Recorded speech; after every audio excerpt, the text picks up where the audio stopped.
AD has approved KC-1400 Collective. Everybody want to hear me say that? This is what it's all about. They're around. They are supporting. The money is going directly to our student athletes. They're signing deals. They have contracts. Let's do it. I mean, without this collective, we won't be successful. We won't be able to sustain our student athletes. I mean, 1400 Collective have done a really, really good job of keeping a lot of our athletes here. You know, if you saw them sign a lot of our athletes, but we got to do our part. So I know after the day, we're going to click that 1400 Collective. We're going to give one of those tiers, and we're going to make sure that we give to this collective so we can continue to give to our student athletes and support them and give them what I need. And I want to thank you all, Ken, TD, D-Core, C, T-Dub. Yeah, T-Dub, everyone that created and helped create it. I know I'm missing some names. Jackson State has a collective full throttle. They have a collective full throttle. And I mean, like, so they, you know, we won the national championship in 2023, and we were slowly but surely trying to get our collective going. Jackson State won it this past year. Their collective is full throttle. Like, it is full throttle. They don't want to lose. We are trying to build a program for the next 10 to 12 years. It's not something that's overnight. We understand that the NIL and collective stuff has its role, it plays in it, but we are on the forefront of FCS football and attacking the NIL, attacking the collective. We got a very nice payroll at Jackson State, believe it or not. And I mean, our fan support, and we need more support. But we know that that payroll is attached to championships. You know what I mean? So we're not out here trying to recruit kids based on money, but we also want them kids to know if you come to Jackson State and you end up benefiting from the collective, benefiting from an NIL deal, we expect a championship out of you. We're back to guarding the yard and building champions. The Jackson State Tigers are your defending HBCU national champions. And this season, we're hungry for more. Join the family and experience the thrill of every game live. Be a part of the legacy. Secure your season tickets now and witness the Tigers go for it all again. Let's pack the stands and show our support. Get your season tickets today. Jackson State University, building legacies. Hey, what's up, everybody? Happy Friday. It's Funky Friday. Hopefully everybody's doing well. We want to welcome all of the viewers to the Jackson State football YouTube page. We got a very fun show planned for the night. We got some majority of our Jackson State football coaching staff. It's going to be fun, a little different for us, but we're going to have a lot of folks on the screen tonight. You know, yours truly. Listen, we come on TV every Monday, Wednesday, Friday. But tonight's going to be one of them nights where you're not going to hear us talk a whole lot. I don't think you guys came on here tonight to hear us talk. You want to hear the coaches talk, and we're excited about having them on. We appreciate this opportunity. But before we get into all that, Big Dog, what's up, baby? How you doing, man? What's up with you? I see you got that bright cherry red on. What's up with you, man? Yeah, you know, red go good with dark colors. Hey, man, hopefully you had a good day, man. It's Friday, everybody. Look, hey. I got my whiskey, man. I got my bottle. So everybody that ordered that KC-1400 collab bottle with Greenwood, hey, let me wait here. Your boy got his. Now listen, shout out to everybody, man, that ordered, man. We broke some records over there, man. First of all, shout out to Greenwood for giving us the partnership. We man, we sold over 200 bottles the first 24 hours. We finished right at around 300 because I think we kind of took a pause. We wanted to make sure that all the bottles got out. Got a lot of comments in the chat today, man. Everybody saying they got their bottles. Hey, everybody's excited. So I know. So I'm telling the coaches as they come in, I'm seeing them pull up in the background here. I'm gonna just say this real quick. Listen, the chat might be on one tonight because I've seen a lot of folks posting photos of their whiskey bottles. I think they sipping tonight. It's gonna be a fun show. Hear the whiskey song playing. See, look. T, where you at, man? Where you at? It's all right. Come on, just you sipping a little bit. It's okay. Come on the screen. I'm looking at your silhouette. You see this right here, man? It's here. Look. Mine should be on the way. Where we at? Fam, I got 5 bars in there. Just ignore the words. I'll be typing for a while. Let me check my tracking. So it's cool, man. We're excited. Shout out to Greenwood for partnering with KC-1400 Collective and giving us the opportunity really to advance our efforts and our NIL efforts. Shout out to you guys. Look, wherever you're watching that, whether if you're watching on Facebook, you're watching on Twitter, if you're watching on Twitch, wherever you're watching, wherever you're getting your content, do us a favor. I need you to do 2 things for me. If you're not already subscribed to the Go JSU Tigers football page, go to YouTube, subscribe to the channel, but also go to KC-1400 Media and make sure you subscribe to the channel. Make sure you turn your notification bells on, man, because camp starting next week, man. It's go time. We're going to talk all about it tonight with the coaches. And whenever we drop videos, Austin and his team does a great job. They're going to be doing a great job as things get ready to. Wait. Who does a great job? Austin, man, stop ASVP, man. Let him do his man. Austin didn't start doing that to them folks over there. Start doing. hey, let Debo Jackson, who done pulled up into the conference over in Prairie View, swear them down that the cameras that nobody had cameras before Prairie View got their content out, right? I know. Not everybody all in the video. Oh man, smart shot. I took a shot and old fashioned is very delicious. Yeah, no, seriously, it's good stuff, man. Really good stuff. But no, man, appreciate you guys as we come in. We're gonna jump into a couple of preliminaries before we bring the coaches up. Couple things. Do us a favor, hit the subscribe button. We're on our road to 8,000 subscribers, man. We're almost there, so we need your help. Tell every Tiger you know, man, where to find us at, where to get their content, where to come over to KC-1400 Media on YouTube. Listen, there are only a limited number of reserved season tickets available, but they must be purchased by next Thursday. All right, fam, we've been talking about this a good little bit. So if you know anybody that's still, if you got your cousins that love to text you, hit you up, and actually, if you got tickets on game day, you might want to call them and let them know that season tickets go off sale on next Thursday. Next Thursday is the last day. Don't be calling Bun on Friday talking about I forgot to pay for my seat. I forgot to get my season tickets. Get your season tickets, family. Get your season tickets, right? Or you can go to gojsutigers.com/tickets, or you can dial 601-354-6021 or 601-979-0845. Get your tickets, get your tickets, get your tickets. Make sure you reach out to that cousin that I always call you. Say, hey, man, you going to use your ticket this week? I got a whole lot of them, man. You got tickets. Make sure.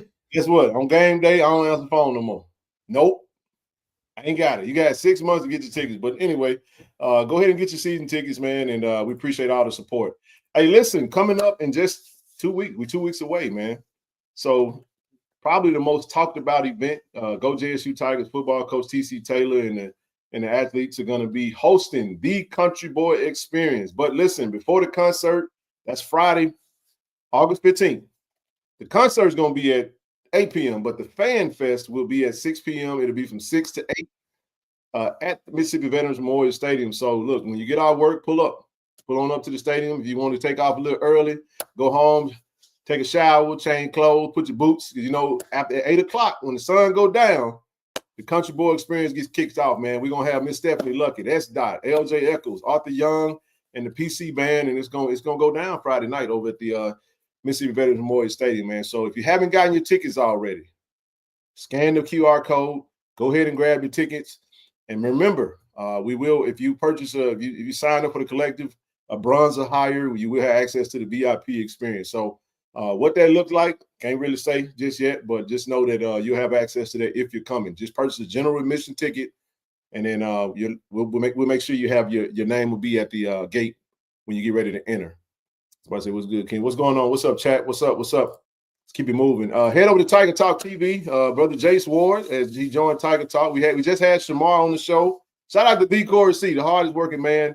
Not named King Clark, not named TD. You know what I'm saying? He putting in that work on Tiger Talk because we try to get most of these interviews in because, as we all know, come next week, we don't mess with the players. We don't bother the coaches. It's go time. Leave them alone. Don't be texting. Don't be bothering them. Don't be asking all these questions. Tonight is the night to get your questions out because come next week, leave them alone till December. That's how we're going to do that. If you see them, speak to them at the Tiger Walk, take a picture, high five, all that good stuff. But go over this. Great interview by Jace. I enjoyed him. Spoke very well. And also enjoy Shamar. We got another interview coming down the pipe. Be on the lookout for another specialist. My guy, we got a big show coming down the pipe. I don't know when Corey gonna drop it, but just know he got some shows in the can. But while you're over there, make sure you subscribe to Tiger Talk TV. TD, you get a chance to watch Jace? You're on mute, bro. So you're doing too much. You leave camera. There you go. Yeah, man. I had a chance to watch he and Shamar, man. I enjoyed both of them. Shamar tripped me out when he said, he loved to dance. So actually, Ken, I actually made a mistake and challenged him to a dance contest. What I do that? He wanted to go right then. I'm like, no, man, what's wrong with you? But but he was cool. But he was like, so he got to learn these Southern dance. He said he got to learn the Southern dance, the boots on the ground dance. So now he's gonna incorporate that. I don't know none of them either. And we got Javance in here tonight. I know Javance know all of them. We're gonna be. I want to see this on the field, but everything. Hey, it's gonna be fun though. But no, great show. Real quick, before we got a few minutes before the coaches come up. Huge congratulations. Some more preseason recognition. First team defense of the FCS Central preseason FCS All-American team. We had 3 All-Americans. It's pretty cool, man, when you get acknowledged by not just your HBCU polls, but you also have your the FCS polls. We are FCS, we are an HBCU, but huge congratulations to Jeremiah Williams, first team defense, second team special teams is Travis Terrell. I put an asterisk by that because I got to see the person that's on first team. If Travis ain't first team, I got to just see who in front of him. Now, it might be somebody, but Travis is that dude, man. And then third team offense, Nathan Rimbert. I also got to see who on second and first team. They had 1,000 yards last year. I'm like, come on, FCS Central, what are we doing now? What we doing, right? So, but no, man, congratulations to them. It was pretty good. But moving right along real quick, and we'll talk about this before we bring him up, TD. Phil Steele, very notable reporter and writer, just released his all-conference preseason team. Jackson State, I mean, look, it was very similar to the SWAC, but we went even further with it. We had 13 players named to 16 different spots on the Phil Steele preseason all-conference team. It was just released today. And, of course, Jacoby Morgan, QB1, he is the SWAC Offensive Player of the Year. He got that right. And obviously, Kelby Gibbons for Southern is also the preseason Defensive Player of the Year. Just real quick, and then we'll move on from this. Some of the guys all the guys that pretty much was selected as first team and second team all SWAC TD were also acknowledged in the Field Steele reporting. There is one additional name, Hunter Burns. So shout out to Hunter, man. Hunter got that third team specialist. He got acknowledged on the third team for special teams for Field Steele, which is cool because we all know that G-Baby went down and he got a chance to play. Now, I know this is 2023, but last year, Hunter did kind of rotate in and out some with some of the long snapping. Right. That's why we feel good about going into the season. We're gonna miss Avery. We love Avery Salerno, but still having Hunter Burns in the building, man, is good for us. So that's a very special position because, boy, if you get that wrong, it can get real ugly for you. We saw what 23 looked like for us with the special teams, but Coach Vance Jones and the rest of the special teams staff is doing a great job over there, man. But that's it for Field Steele, man. We're going to go ahead and park it right here, and we'll get ready to bring the coach. You know what? Before we do that, coaches, I know y'all in the background. Come on up. Hey, whoa. Man, what up, man? What you let Josh know, man? What's up, bro? Is that the real Nova? What's up, man? All the way from Massachusetts, man. How you leave us, bro? I'm teasing with you. Come on, man. What's up, Josh? Hey, what's up, bro? Hopefully you're doing well up there, man. And UMass, bro. We miss you, man. If you're a grad, you can just come on back home, man. We know. Come on back home, Josh. We appreciate you help breaking that national championship home to us, Josh. Hey, absolutely. Thank you. But listen, man, let's jump into it, man. So listen, special show tonight. We got a lot of coaches on in the green room right now. Now, listen, coaches, I'm gonna bring you guys up one by one, and we'll go ahead and add you guys to the fray. But some of the, let's see how many we got back there. 1, 2, 3, 4, 5, 6, 7, 8, 9, 10, 11. We got over 11 coaches. So look, we can only have 10 on the screen. So what we're going to do real quick, we'll bring up our GAs and analysts first. We'll start there, TD, and then we'll bring the coaches up because I know we're gonna let's see who we have in the building. E6, first up. What's up with y'all, man? What's up, bro? What it do, man? I'm good, man. I can't complain. Look at Tanoa in this thing. What's happening, T? What's up, baby? What's up with you, man? What's going on? How y'all doing? Doing well, man. Caleb Graham. See, a lot of these guys, and then we got a new coach. Wait a minute. Oh, whoa. Coach Brandon Bernard, man. Hey, what's up, Coach? How you doing, man? You on mute. Coach, I'm good. How are you? Doing wonderful, man. So welcome, man. I know a lot of folks don't really know Coach Bernard just yet. But real quick, man, I'm gonna give you guys a second to just kind of, speak to us real quick, and then we'll drop you guys. Stay with us though. Don't leave, but we want to make sure we give you guys a chance to just greet Tiger Nation, man. Listen, this is your show. Thank you guys for being on here tonight. I know this is a bit unorthodox. It's a little different for us, but man, it's go time next week. So talk to us a little bit about how you guys are, because you guys are doing a lot of important, a lot of heavy lifting. Caleb with the offensive line, Coach Bernard with special teams, Tanoa with the linebackers, E6 back there on the back end with the safeties and the DBs. So real quick, give us a quick little something, and then we'll keep it moving, man. How y'all doing, and how's everything? How y'all getting geared up, getting ready for next week? We'll start with you, E. What's up, bro? What's up with y'all, man? I'm good, man.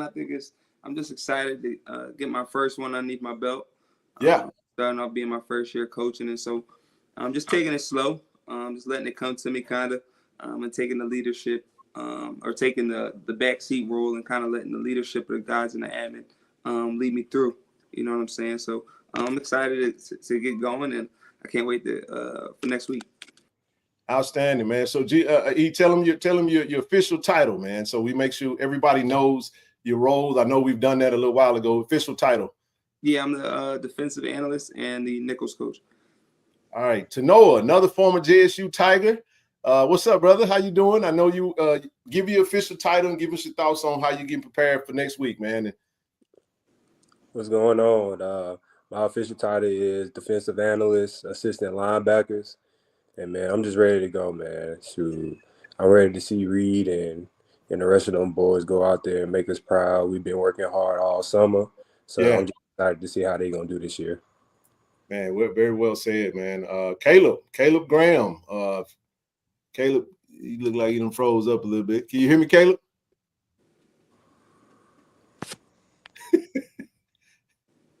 Yes, sir. How y'all doing today? Hey, what's up, man? Doing good, man. Give him your official title. Let them know how you get prepared for the season, man, for next week. Fall camp starts next week, and but give us your thoughts. All right. Offensive analyst, assistant offensive line coach. And honestly, man, the guys has been working so hard. I really ain't got much to say, man. We just put our head down and work. So I'm just excited to see what happens. Yeah. All right, Coach Brandon Bernard. I haven't met Coach Bernard officially, so it's cool to meet, which I've seen him, but I wasn't quite sure. I hadn't officially met. So first of all, welcome to JSU football, man. Great to see you. Give us your official title and let Tiger Nation know who you are. Introduce yourself to them. So for those that don't know, haven't followed you, we'll start there with you. So special teams analyst, working with Coach Jones on the special teams side of the ball. Great. Came from up north. I was from New Hampshire, so coming down here. Really just getting to know the players and getting to know the process and getting to know the coaches. That's pretty much what I've been. Being new, that's kind of where I'm at right now. I'm excited to get to work and excited to be part of the family. Man, that's outstanding. Well, Coach, welcome. TD, you got anything you want to say to the forward before we proceed? Like I said, we're gonna have to do swaps because we can only have 10 on the screen. We'll drop them down and we'll bring up the other coaches. But go ahead, bro. Yeah, I want to say again, good evening, gentlemen. Welcome to the show. Let you know we appreciate everything that you guys do, and it's good that y'all came up on the screen to let Tiger Nation know, how this whole thing working, how it gel. Mm-hmm. I know y'all have a very important job. So, what analysts, I'm going to ask someone to answer this question if they choose to. As analysts, y'all analyze the players, the other teams. Exactly what are y'all analyzing and bring it back to your particular coach? Anybody who want to take that? I think we all kind of have different roles when it comes to analysts, depending on the coaches that you work with. Okay. It just depends on who you are and in your role. So I guess for me and me working with the defensive coordinator directly, I kind of have a different role as compared to Coach Caleb or Coach B. But just for me and my role, it's just breaking down film or getting some data, getting stuff like that, and then just it's just different pertaining to who you are. I mean, we all have our different roles and how we have our impact. Okay. Anybody want to add to that?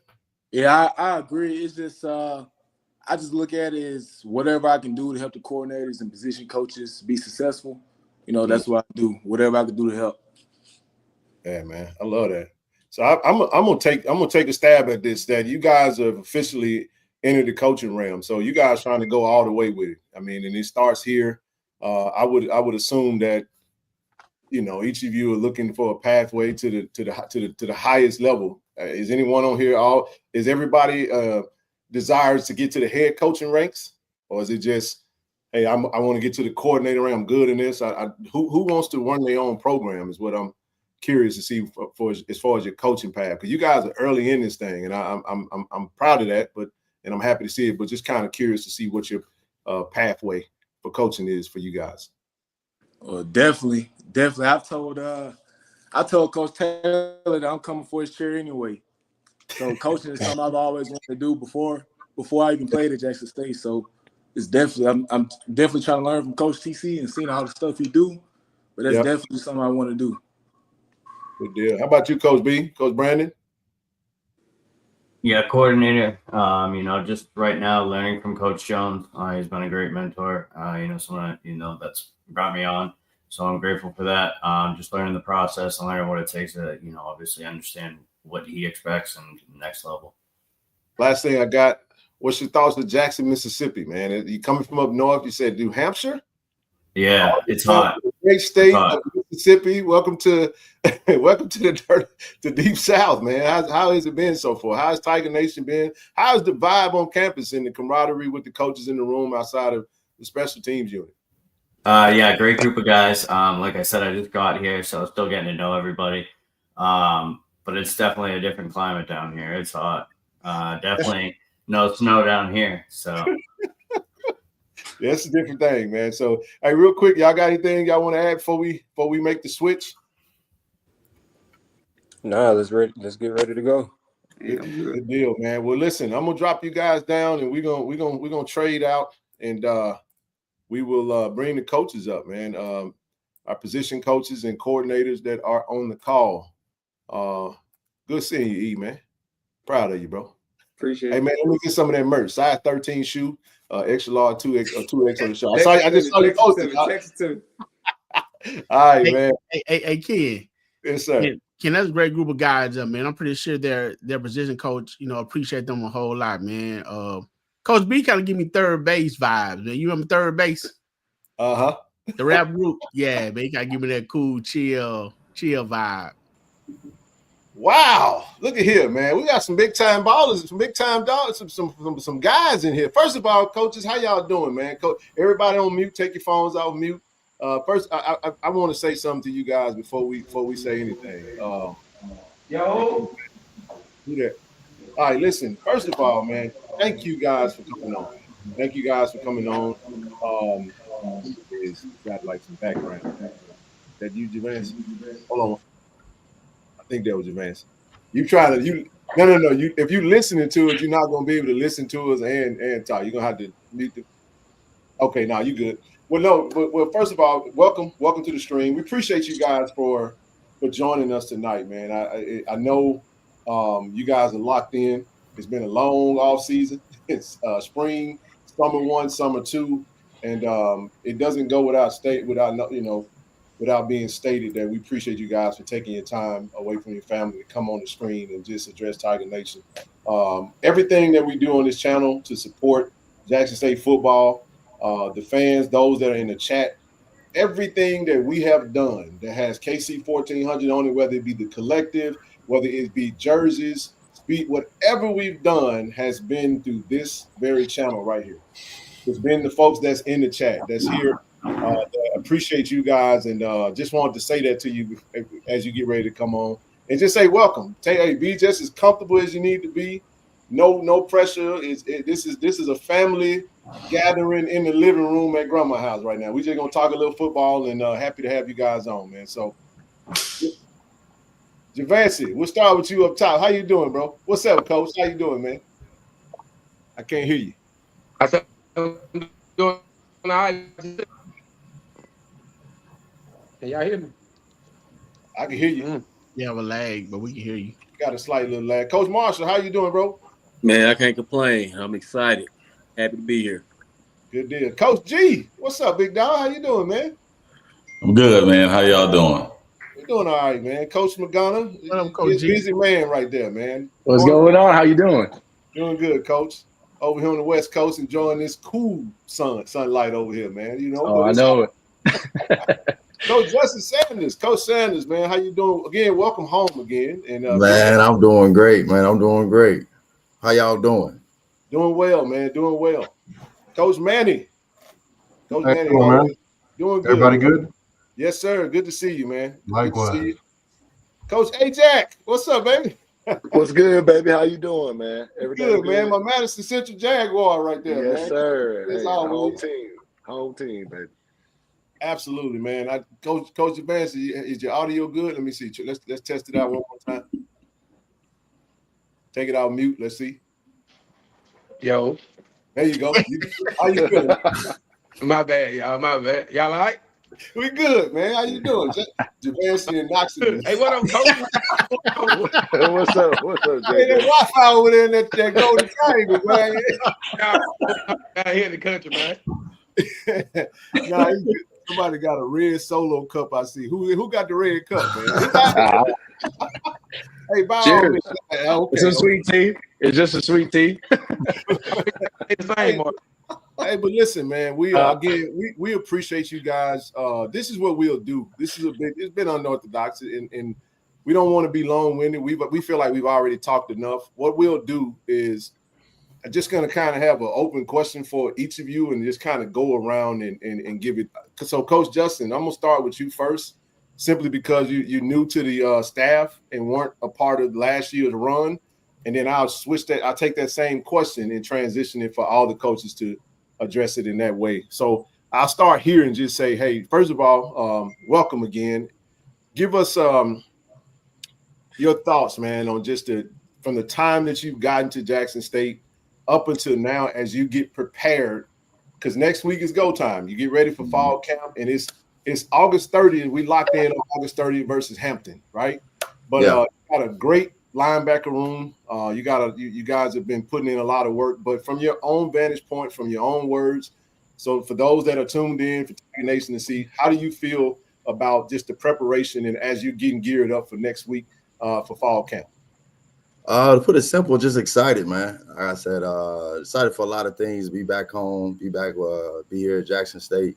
A lot of things, heard a lot of things, known of TC from a lot of different places, but get to work here with the staff and with him and these players, man. Just to be excited. The coaching staff, top to bottom, man. It's a championship program from top to bottom, and I'm just ready to get to work. Awesome. Good stuff, man. TD, you want to build on that real quick, and then we'll move on? Yeah, Coach Sanders, again, I would like to say to all the coaches, welcome to the platform. We appreciate what you guys do, the hard work that you put in. Most of it go unnoticed. You know what I'm saying? And whether you know it or not, a lot of it go unappreciated because we, as fans, always analyzing something and don't know what really has gone on. But we definitely appreciate you guys coming up, introducing yourselves, because not only are we here in Jackson, I mean, we have people from Chicago and everywhere else that watch the program that may not be able to, come to the Country Boy Fest that's coming up, so to be able to formally meet you guys, to meet you guys on the screen right now is a great opportunity. Coach Just, Man, What you we're got for me? glad to have you, man. I talked to you briefly at the camp, and watching interview with Corey C, man, you definitely joined a championship winning team, and I'm glad that you're here, to witness the experience with us. What are you most looking forward to bringing to the championship atmosphere, the championship team, winning coaches that we have here? Man, I've been blessed to be a lot of different places, man. And the same thing, just to add on to what the culture of Jackson State's already established. You know what I mean? Jackson State's always been a place of excellence. So, I like to that's how I really handle my day-to-day, to be the best I can be, the best linebacker coach I can be for this defense, for this team. I challenge my group every day, just like all the other coaches in their group. Again, we want to make each other better. And so every day when I hit the practice field, I want to have the best position group, just like Coach Jones, just like Coach Quinn, just like Coach Gallen. So every day I want my guys to lead the charge when it comes to energy, come to effort, come to execution. And so one of the things that I feel like I bring to the table is really just really more of what we already do, to be honest with you. And so I'm excited to do that. Good stuff, man. Great stuff there, Coach. Again, we're excited about it, and we're glad to do this because, as we stated, when we come around next week, man, we ain't gonna be saying a whole lot. We're gonna try to get as far in the background as we can and just let y'all do what y'all do. So again, appreciate Coach O, Coach TC, and you guys just making this possible. I'm gonna kind of build on that, and let's go to Coach Ajax. Let's go there. I know, Coach, you got an opportunity to elevate within the staff. And I'll just say this. You guys just come off a national championship. Again, we're still riding high off the Celebration Bowl victory. But, man, it tasted so good that I know you guys want to do it all over again. And I know that because you guys stayed and you guys are still here. The chat is singing you guys' praise and talking about how much of a phenomenal staff this is, but we're blessed that you guys decided to stay together and do it all over again. So Coach Callie James heads over to Western Kentucky, opens up an opportunity for you to go from assistant defensive line coach to D-line coach. Talk about that transition for you, man, and how you feel going into camp in comparison to this time last year. So we was getting ready. We was coming off of spring, summer 1, summer 2, getting ready for fall camp. But you now know, since we finished 2024, we win a national championship. Talk about your transition into the role and where you feel from a preparation standpoint this team, your D-line room is at going into this 2025 fall camp. Yeah, just like you said, man, Mr. Coach James, he did a great job with me, man.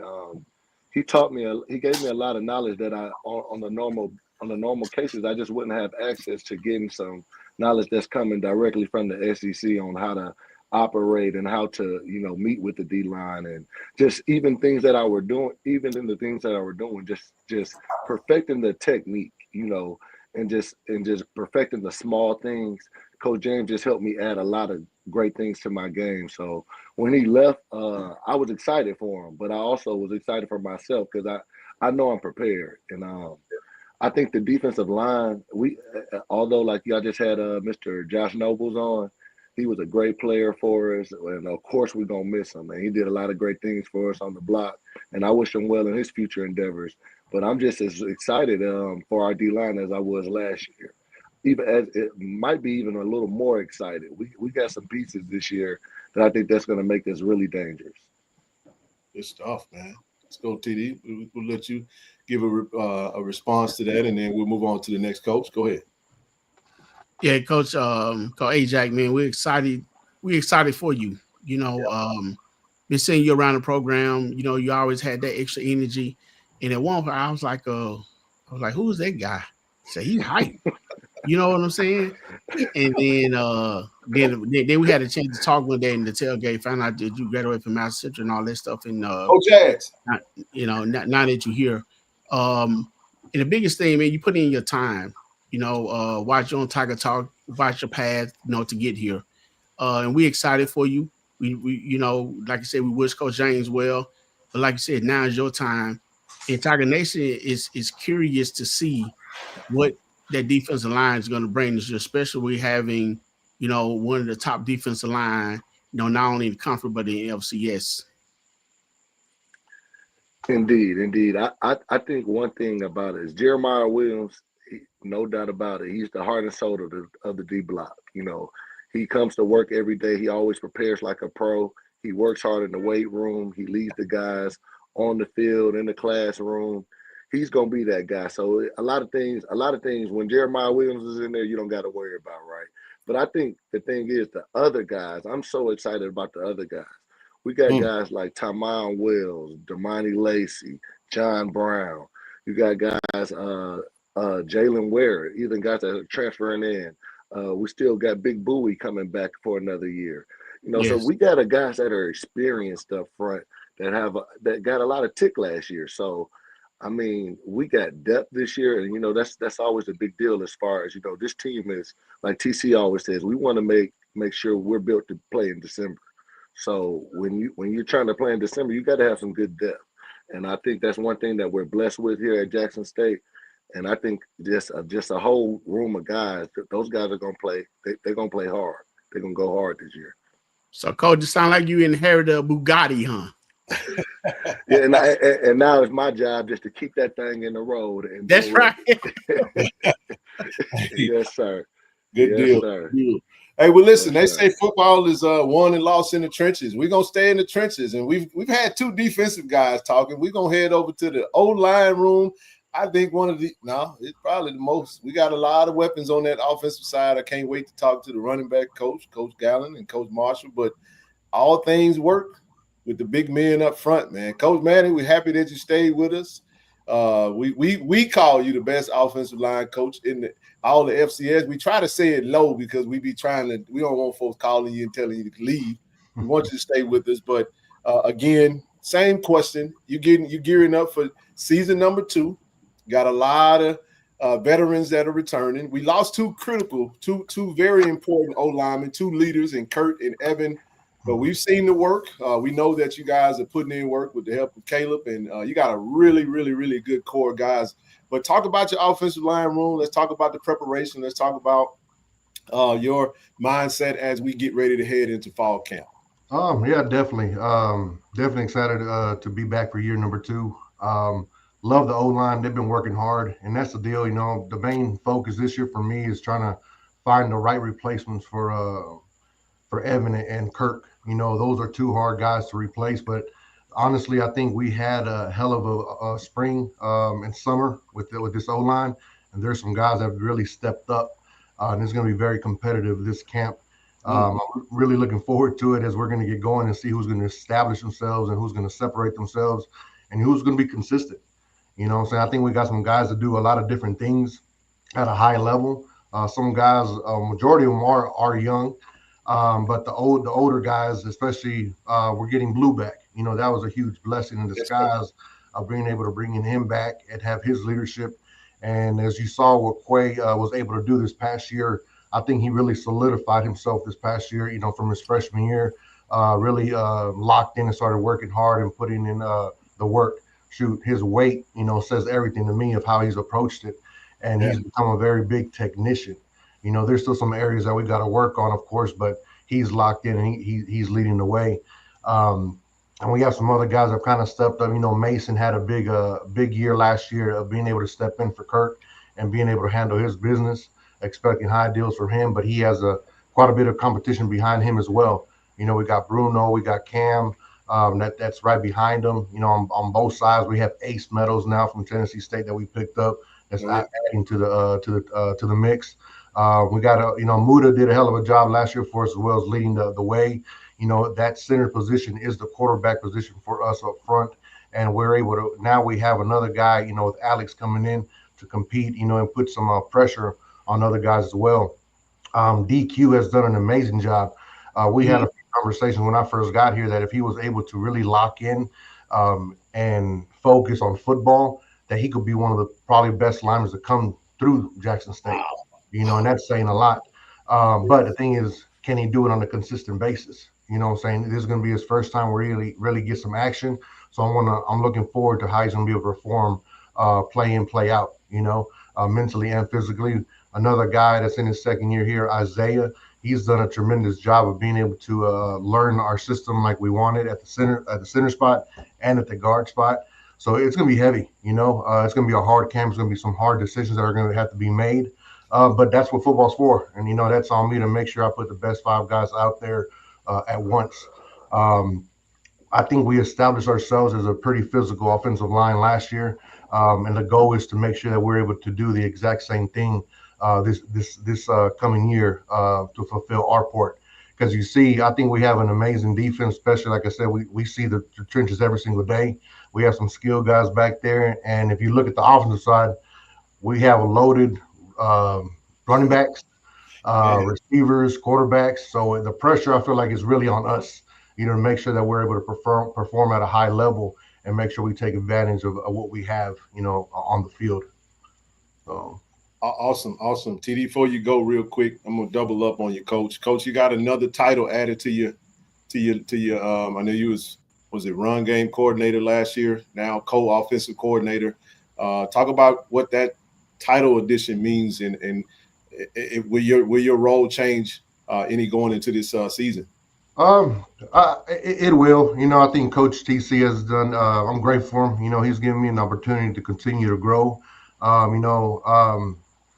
I am an older coach, but I'm still young on my coaching side. This is really year 5, I think. If I look at it right, I think it's year 5. So being able to show him what I was able to do and how I view things and how we talk through things has given him the confidence to be able to continue to elevate me. And just the things that I learned from him, I appreciate that, because it's only forcing me and making me a better coach of how I view the game. I'm a lineman. At the end of the day, I love it. I'm all about running the ball. But I'm starting to look at the passing game a lot more, and I love it. I'm a Mike Leach guy as well, where you have those one-on-one opportunities, we're taking them shots, and I'm all about that. And just being able to work with the Coach Rip and Marshall and Gallen, and being able to see how they view it, it's only helping me out and expand my knowledge of the game. So I appreciate the opportunity that's been given. Wow, TD. Yeah.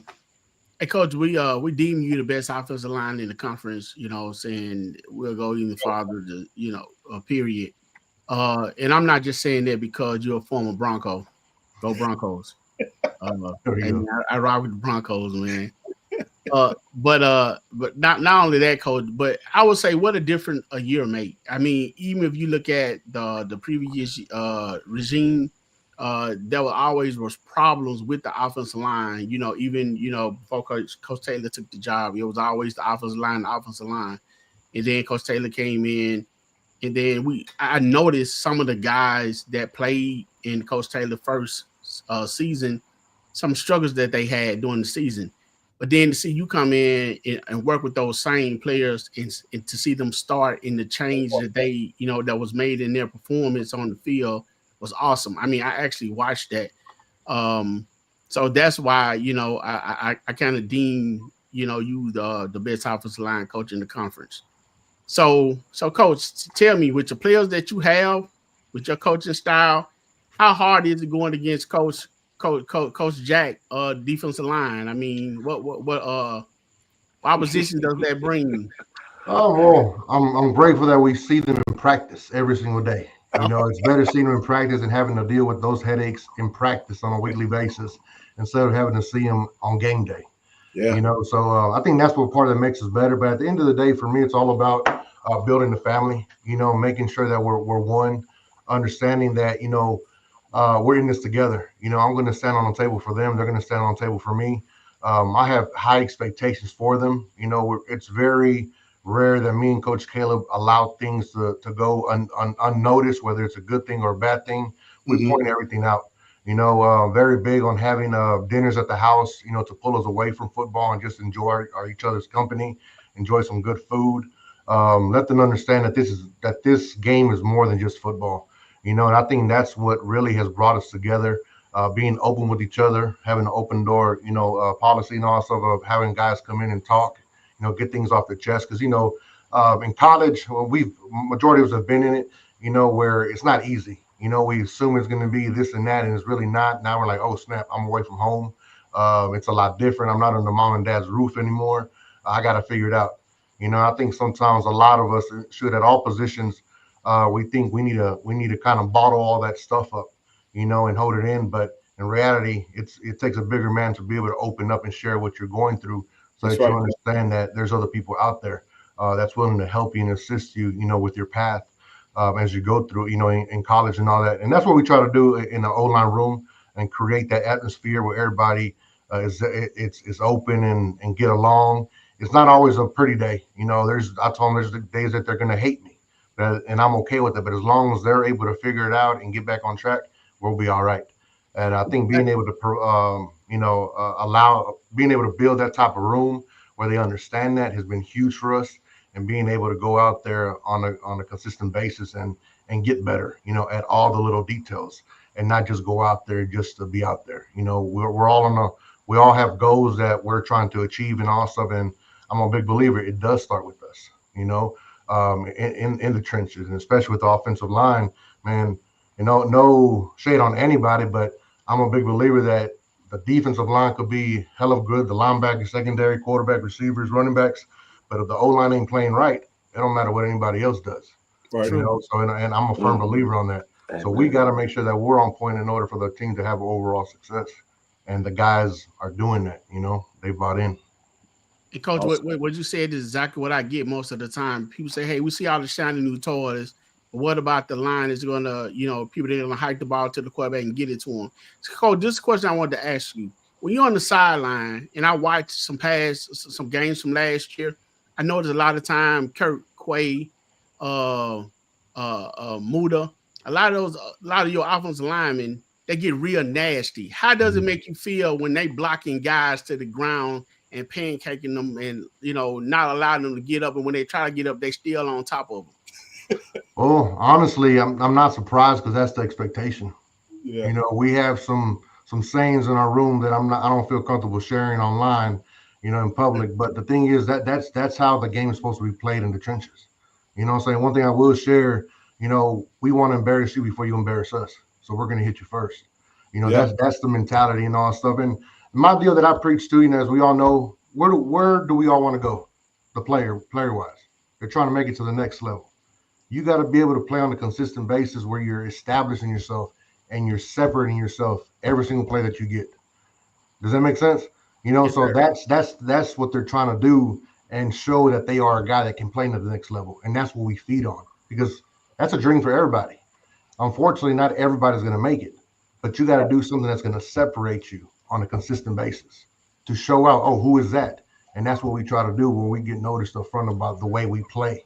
As we always, the recognition that O-line usually gets throughout, all levels, is when we do something wrong. Well, we're trying to set a standard, a foundation where it's built like we are a physical and intimidating O-line. Great job, Coach. Coach, we appreciate that. We're gonna keep it moving, man.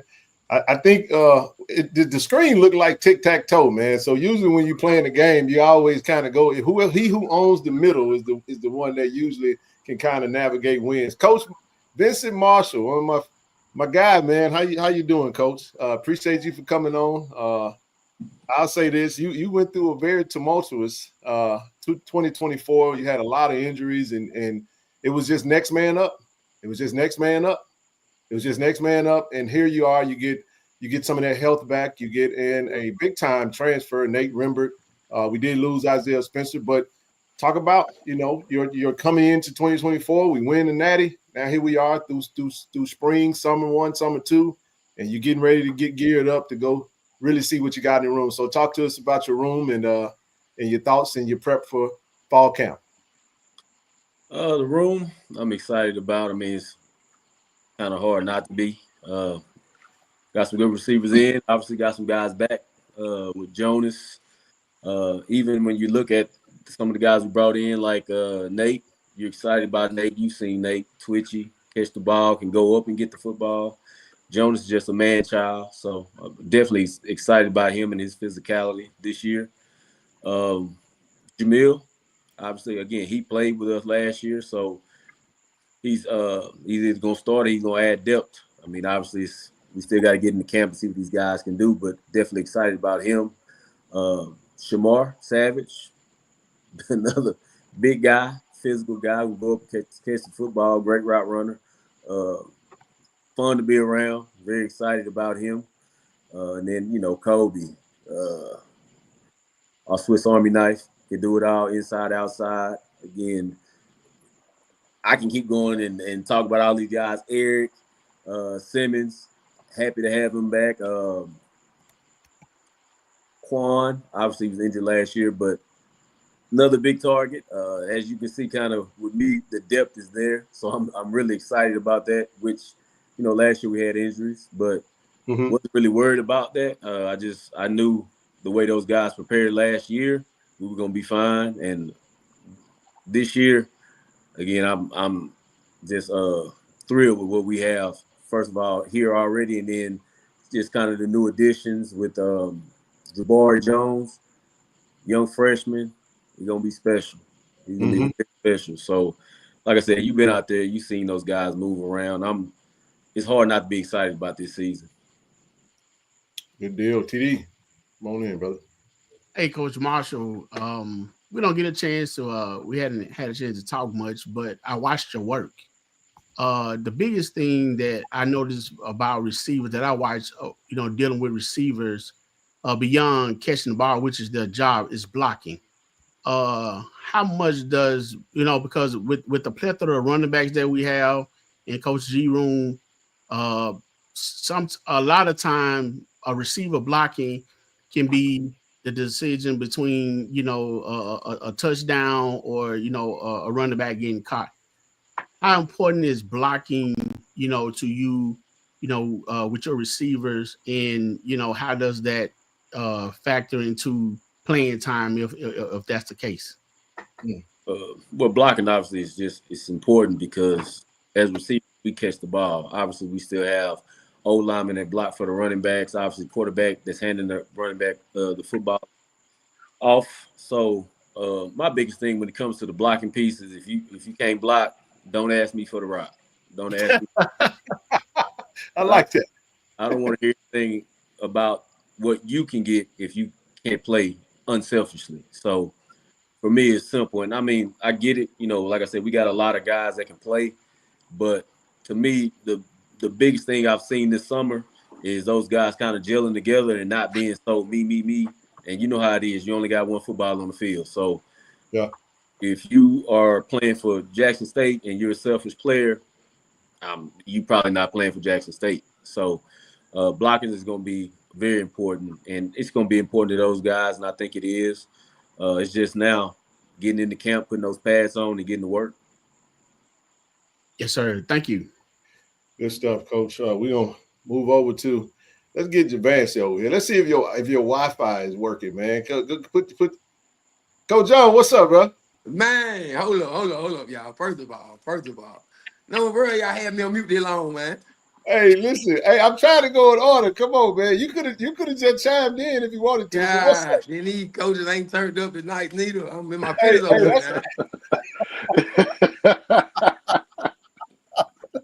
What up, Coach? How y'all doing? Y'all all right over there? What's up, You should have came on and said, y'all boys. Act like you don't know me, Coach Gallon. You know me and you beef. All right, my bad, y'all. I had to get Coach Gallon. I had to let Coach Gallon know we beef. Listen, man, life of the party, man. Oh man, so much energy. It's a pleasure always to see you go, man. Non-stop energy. Mr. Welcome to Jackson, Mississippi.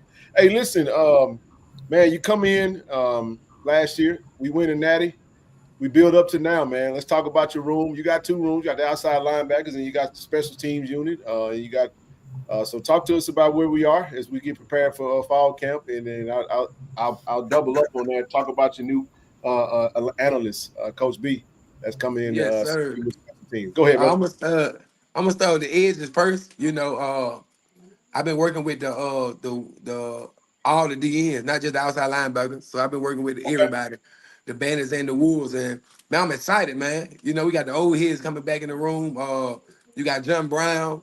John Brown was a run stopper last year, but he been in that lab, man. He ain't turned into a pad rusher. He everything right now, man. He that dog that we need, man. And then you got Kanye Bonham, man, another dog. Hey, that's special. They can do it all, pass rush and stop the run. And them two guys don't have to motivate to go out there and knock somebody out for me. You know what I'm talking about? So I'm excited to have them guys, man. You know, you got the quiet assassin, Jace Ward. They're going to try to do everything I ask them to do the right way. He lead by example. He the young guy. Even though Jace been in the program a while, he's still a young guy when it come down to playing with swag hours. But he one of the more mature guys that I got out there, not just on the edge, but just on deep end, one of the mature guys that we can rely on in any given moment. Then you got old Quincy, man. You know, Talk to me Quincy about Ivory. Quincy, you gonna be all right, man? Yeah. You know, hey, Quincy just an athlete, man. You know, when you go from quarterback to DN to outside linebacker, you know, he just can do it all. And, you know, we love them guys, man. Number good chemistry, man. You know, they already know I'm looking for one thing. You know, hey, number perfection. And so, you know, we got that in them, man. One thing I like about them guys, man, they hungry for success. They got that dog mentality. That's all we ask for. In my specialty room, man, you know, we special. We special over there, man. I'm excited about G-Baby. You know, G-Baby come off injury last year.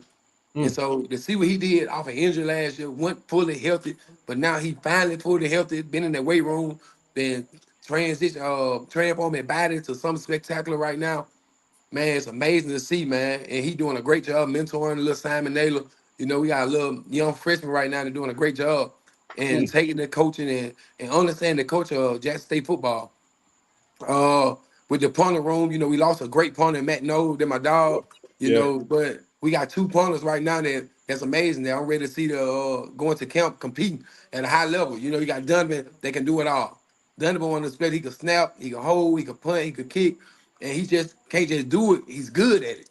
Okay. You know, I got Kai Collins come from Australia. I'm ready to get with my guy and turn him up. Yeah, you know, he been in New York the last couple of years, but he back in Australia now. So they welcome him to Jackson, Mississippi. He gonna get used to it.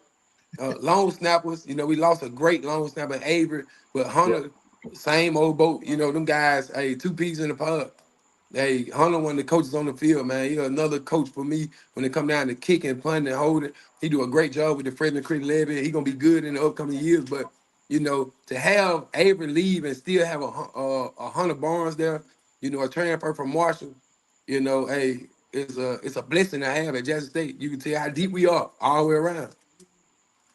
Yes, indeed, man. Coach, real quick before you go, TD. We saw one of our former guys in the chat, double digit sacks for us last year, Josh Nobles. We wish him well. Let me ask you this. I know we've been playing around with Quincy in the chat past few shows. He been talking. He's swearing up and down he a double digit sack guy. He said he can get that in the first 7 games. So real quick, who are some of those guys? I know you mentioned everybody. You kind of went through your room. Do you feel like we have that guy that can get you that double, that Javance Jones that come off the edge?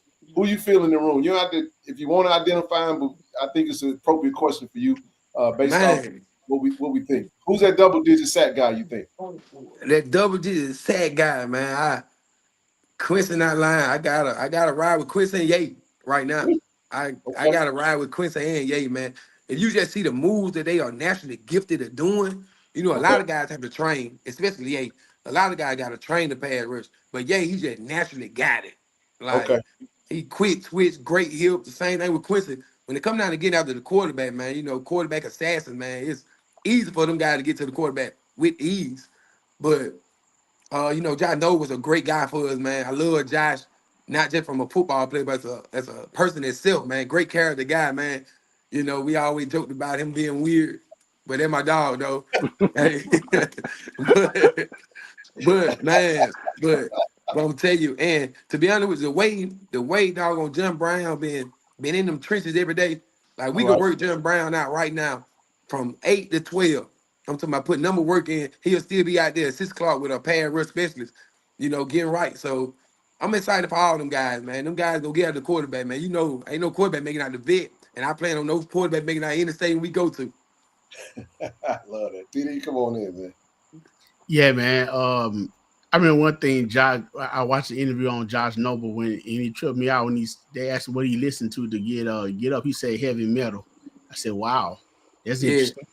That explains why he come out the line like a wild man. Yeah, here's a little Naruto and all that, you know, that type of stuff he on. But these guys here, hey, they probably don't listen to heavy metal, but they bumping that Web and Booster. So, I got a different type of guy this round. You know what I'm saying? Them guys ready to do it now. You know what I'm talking about? Yes, hey, Coach John, I want to start out by saying, man, you're a legend, in my eyes, at Jackson State, around the area, the energy that you bring, and being a spiritual man, when it come down to this football thing, man, you a heavy sent. I mean, especially when it come down to the special team. The woes, I'm not even sure they was woes that we had, prior to you coming. And when we went from, Coach Taylor having to, sort out kickers to not allowing, if I'm not mistaken, we didn't allow a touchdown on special team or anything like that, or didn't have any, any blemishes, as far as as I can remember, man. So hats off to you. Much respect to the job that you've done and that you put in, man. It's to be commended. And I definitely believe in people that flowers and yours, I hope you can smell them. I so appreciate it. So, Coach, this is what I want to ask you. Y'all talk about edge rusher, then you talk about outside linebackers. I mean, help me understand what saying the difference, and then give me a player that plays each one of those positions, because I'm kind of old school. I'm used to the Will, Mike, Strong, So break that down for me. Basically, for when I say outside linebacker and edge rushers, so the edge rushers, they always on the line, no matter what. They're gonna be a DN with a 5 technique or a bump down inside interior to a 4-out. But when we bring in outside linebackers, them the guys that are versatile. We'll line up at the edge position. We'll line up at the inside back. We'll line up at the outside, at the outside linebacker. So one guy like Michael Parsons, if you ever pay attention to the Dallas Cowboys, sorry, sir, yeah, they terrible. But if you ever pay attention to that terrible team there, they'll sit here and move Michael Parsons all the way around. Sometimes he got pass rushing into the quarterback. Sometimes he dropping in pass responsibility. So with outside linebacker, man, we got to be able to do it all. Everybody on the field. We'll get down in the trench with the D tackles. We'll get down outside with the nickels and the DBs. Now we'll bump inside with the inside linebacker. With Coach Quinn defense, man, we all over the place, and you got to have special guys in that room that can adapt on and off the ball, man. And Michael Parsons, one of them guys. And we just talking about legit edge rush, them bandits, man. We hunt for the quarterback and stopping the run. So you know how that go, man. We down in the trenches with them bandits. And keep it containment. Okay, I got you. So the outside is more of a, I guess you want to say like a Swiss Army knife. They can do a whole lot of things. That's kind of exactly like I do with Reed sometimes. Reed the inside line, but he.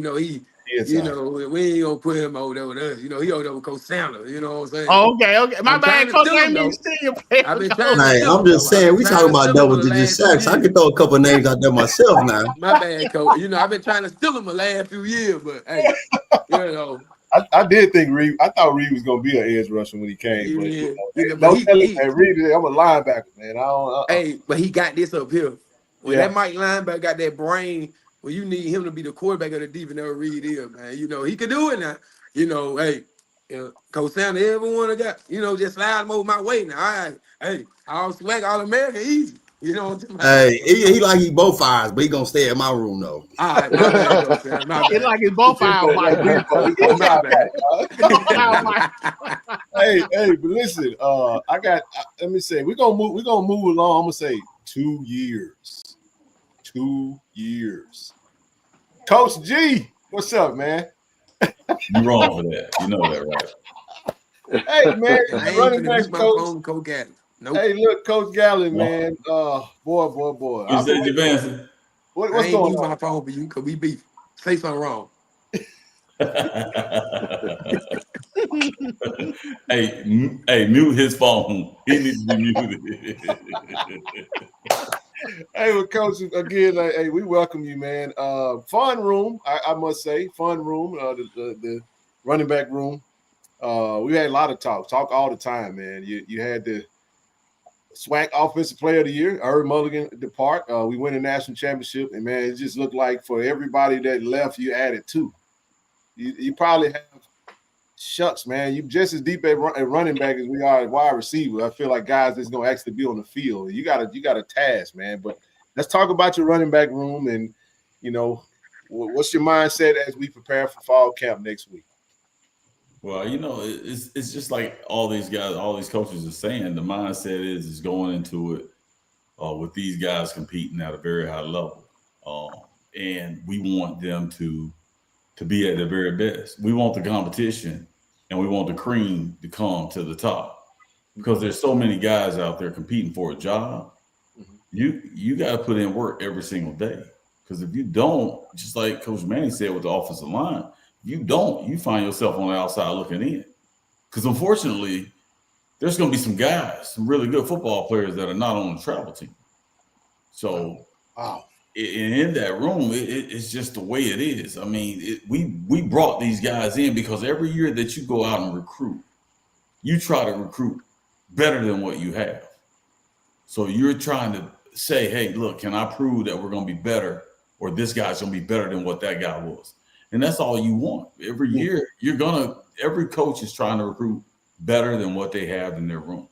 Not saying that their room isn't good enough, not saying that their room isn't up to par or that they're substandard. You're just saying you want to get better, because as you bring in better, the better becomes best, because now you're forcing me to hone in on my craft to be better so I won't get beat out.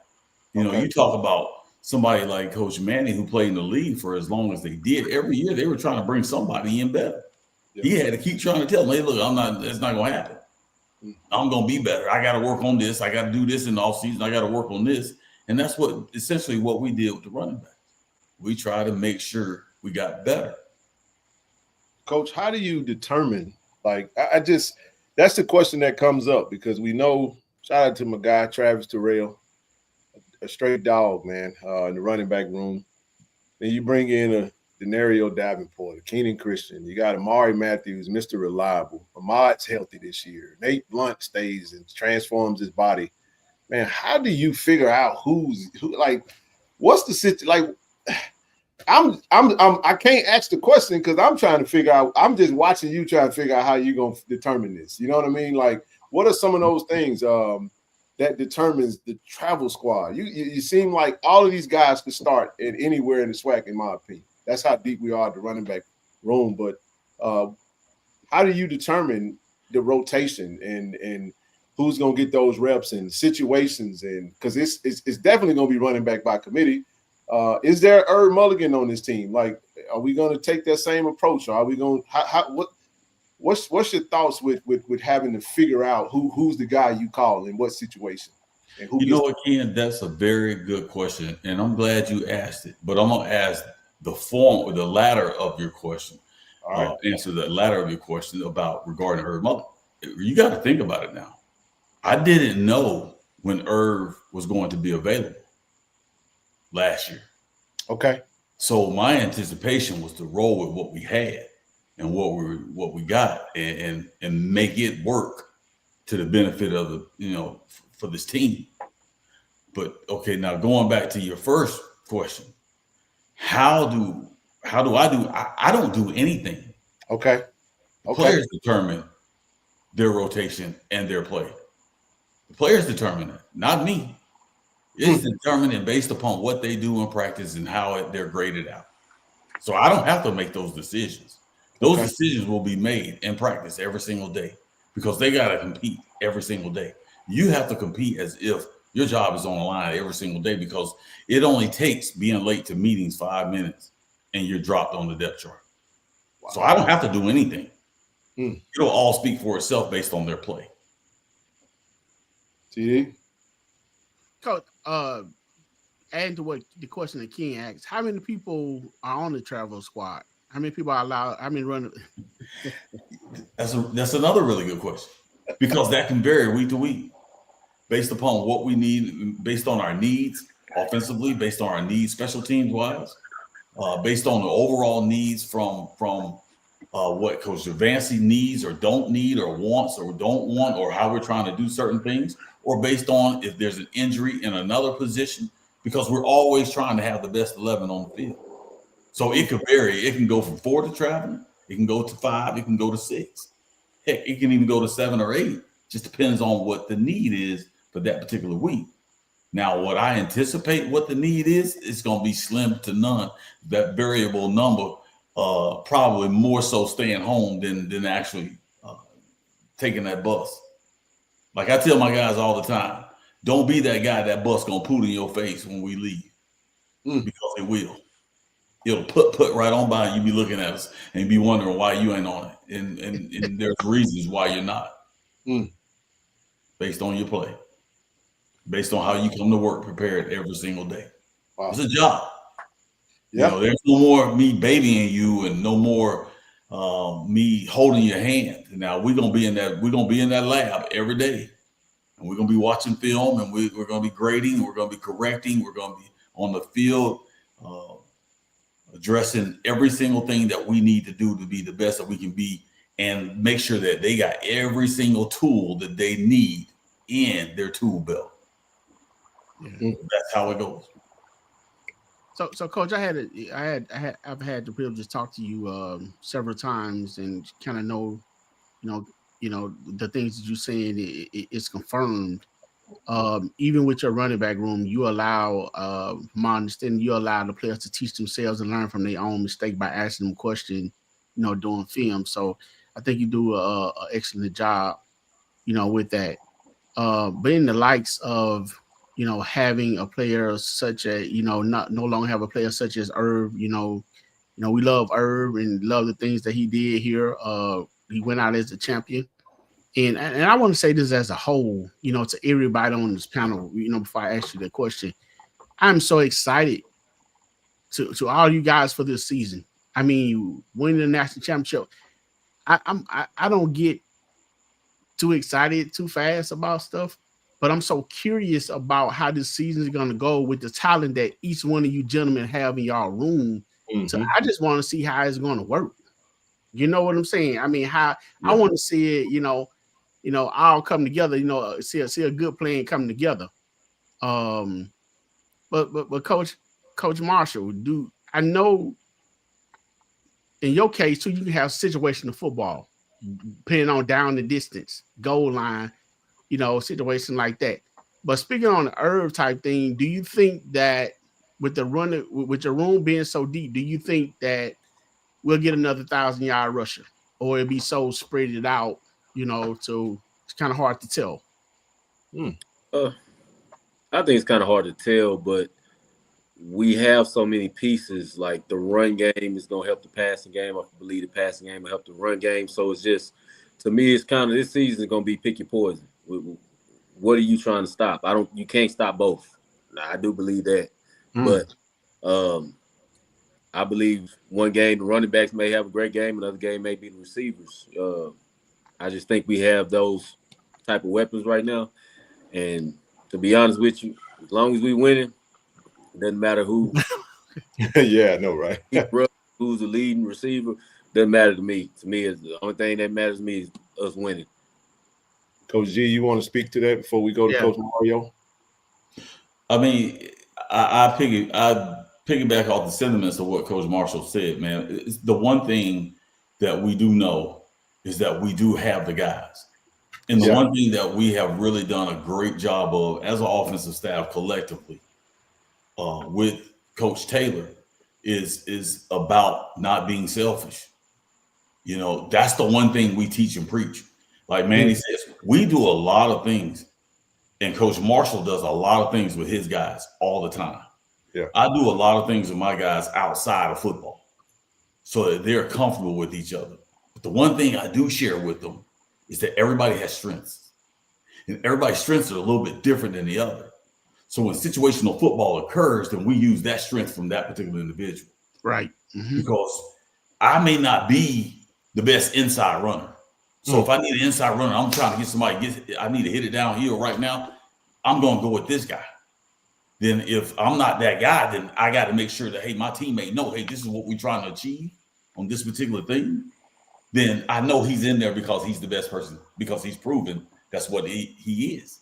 And we cover that collectively, not just in each of our rooms, but every staff on our offensive side of the ball can tell you pretty much about everybody on that offensive staff, because we collectively say it forcefully and voluminously out in our meetings to each other that everybody knows what everybody else can do. So when we put them in there for football, situationally, that's the way it goes.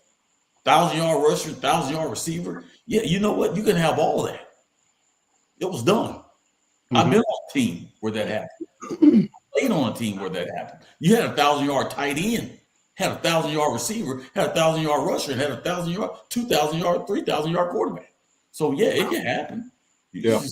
So I don't really care who gets the 1,000, but you daggone right. And if I got anything to do with it, and I know my man over there who we talk every day collectively, we want that 1,000-yard rusher. Coach Manning will tell you that. That's what we want. That's what we set out to do. Now, who it is, I can't tell you. Could it be more? We don't know. But it's what we're going to present on that field. People got to contend with it. Not us. But you know what? Every single day, the one thing I'm going to stress to my guys and stress to them every single day, we're not playing the first game. We're not playing against Hampton. We're playing against ourselves as offense. We're trying to see if we can execute every single play that we go out and call. That's who we're playing against. We're playing against Jackson State. It ain't about Hampton. It's about, hey, man, am I going to do my assignment right? On the first play to the last play. Whether it's the first play to the 77th or 78th play. It doesn't matter. We're playing against ourselves. I don't care about Hampton. I care about what we're doing. I care about, are we doing our job right? That's what it's all about for me. So that what determines what we're doing from a multitude of the numbers. Say 1,000-yard rushes, 1,000-yard rushes. Man, are you running your route right? Are you blocking the inside like you're supposed to? Are you doing your job like you're supposed to as a running back, reading your keys? That's what matters. That's all that matters. And Coach Marshall, Coach Gallen, everybody. I'm glad you all expressed all that, because we as fans be up in the stands saying, "Why you won't put number 34 back in the game?" You know what I'm saying? So, but now they know why. You know what I'm saying? Right. Things go the way that they go. Yeah, absolutely. Coach Mario Magana, my West Coast brethren. I saved you for that for a reason. I said, all right. Thank you for your patience, first and foremost. And the reason I saved you for last is because of that second part of the title, Director of Player Personnel. I'm going to give you an opportunity to speak to that. But I also, man, I feel like you got the most damage done to your room as far as turnover last season. Yeah. Man, we lose everybody. Everybody's gone. We did. Shamar and BJ and the young guys. And after that, it's all right. We got to go recruit. But listen, great year last year. Again, same question. Preparing, you got a dual role now as you're working with the cornerbacks. I know you bring Isaias over there to give you a hand from a defensive analyst standpoint. I love the way the coaching, just the net works from a coaching standpoint. But let's talk about the cornerbacks role in the room and all the additions that you have coming in. How do you feel as you get ready to prepare to go into camp? Because that's one of the biggest that battle with these new guys, these older guys coming in, and them young bucks that held it down in the Celebration Bowl is going to be fun to see how they battle in camp. Give us your thoughts. Man, I'm excited. I mean, it was something we knew coming into the spring and going through the summer. I mean, the two young guys, I mean, they've shown that they can do it. Mike Smith, he went out there for the latter half of the season and produced. I mean, he came in, he absorbed the technique, he absorbed the teaching. He did everything we asked him to do, and he rose above and beyond his age coming in as a freshman. And KJ, same thing. KJ Chisholm, he started off early for us, racked up 300 snaps on the year, was top 10 in the SWAC for passes defended. He was on fire for us. Unfortunately, he got suspended for a couple of games, and again, Mike Smith just, he was able to take that and run with it for the latter half of the season. But my two young bucks, man, they're doing a great job. But the new guys, Levi Wyatt, Kamari Rogers, man, I'm excited about those two. V. Chaney joining the room too from Southern Miss. Man, it's three guys coming in, bringing some experience.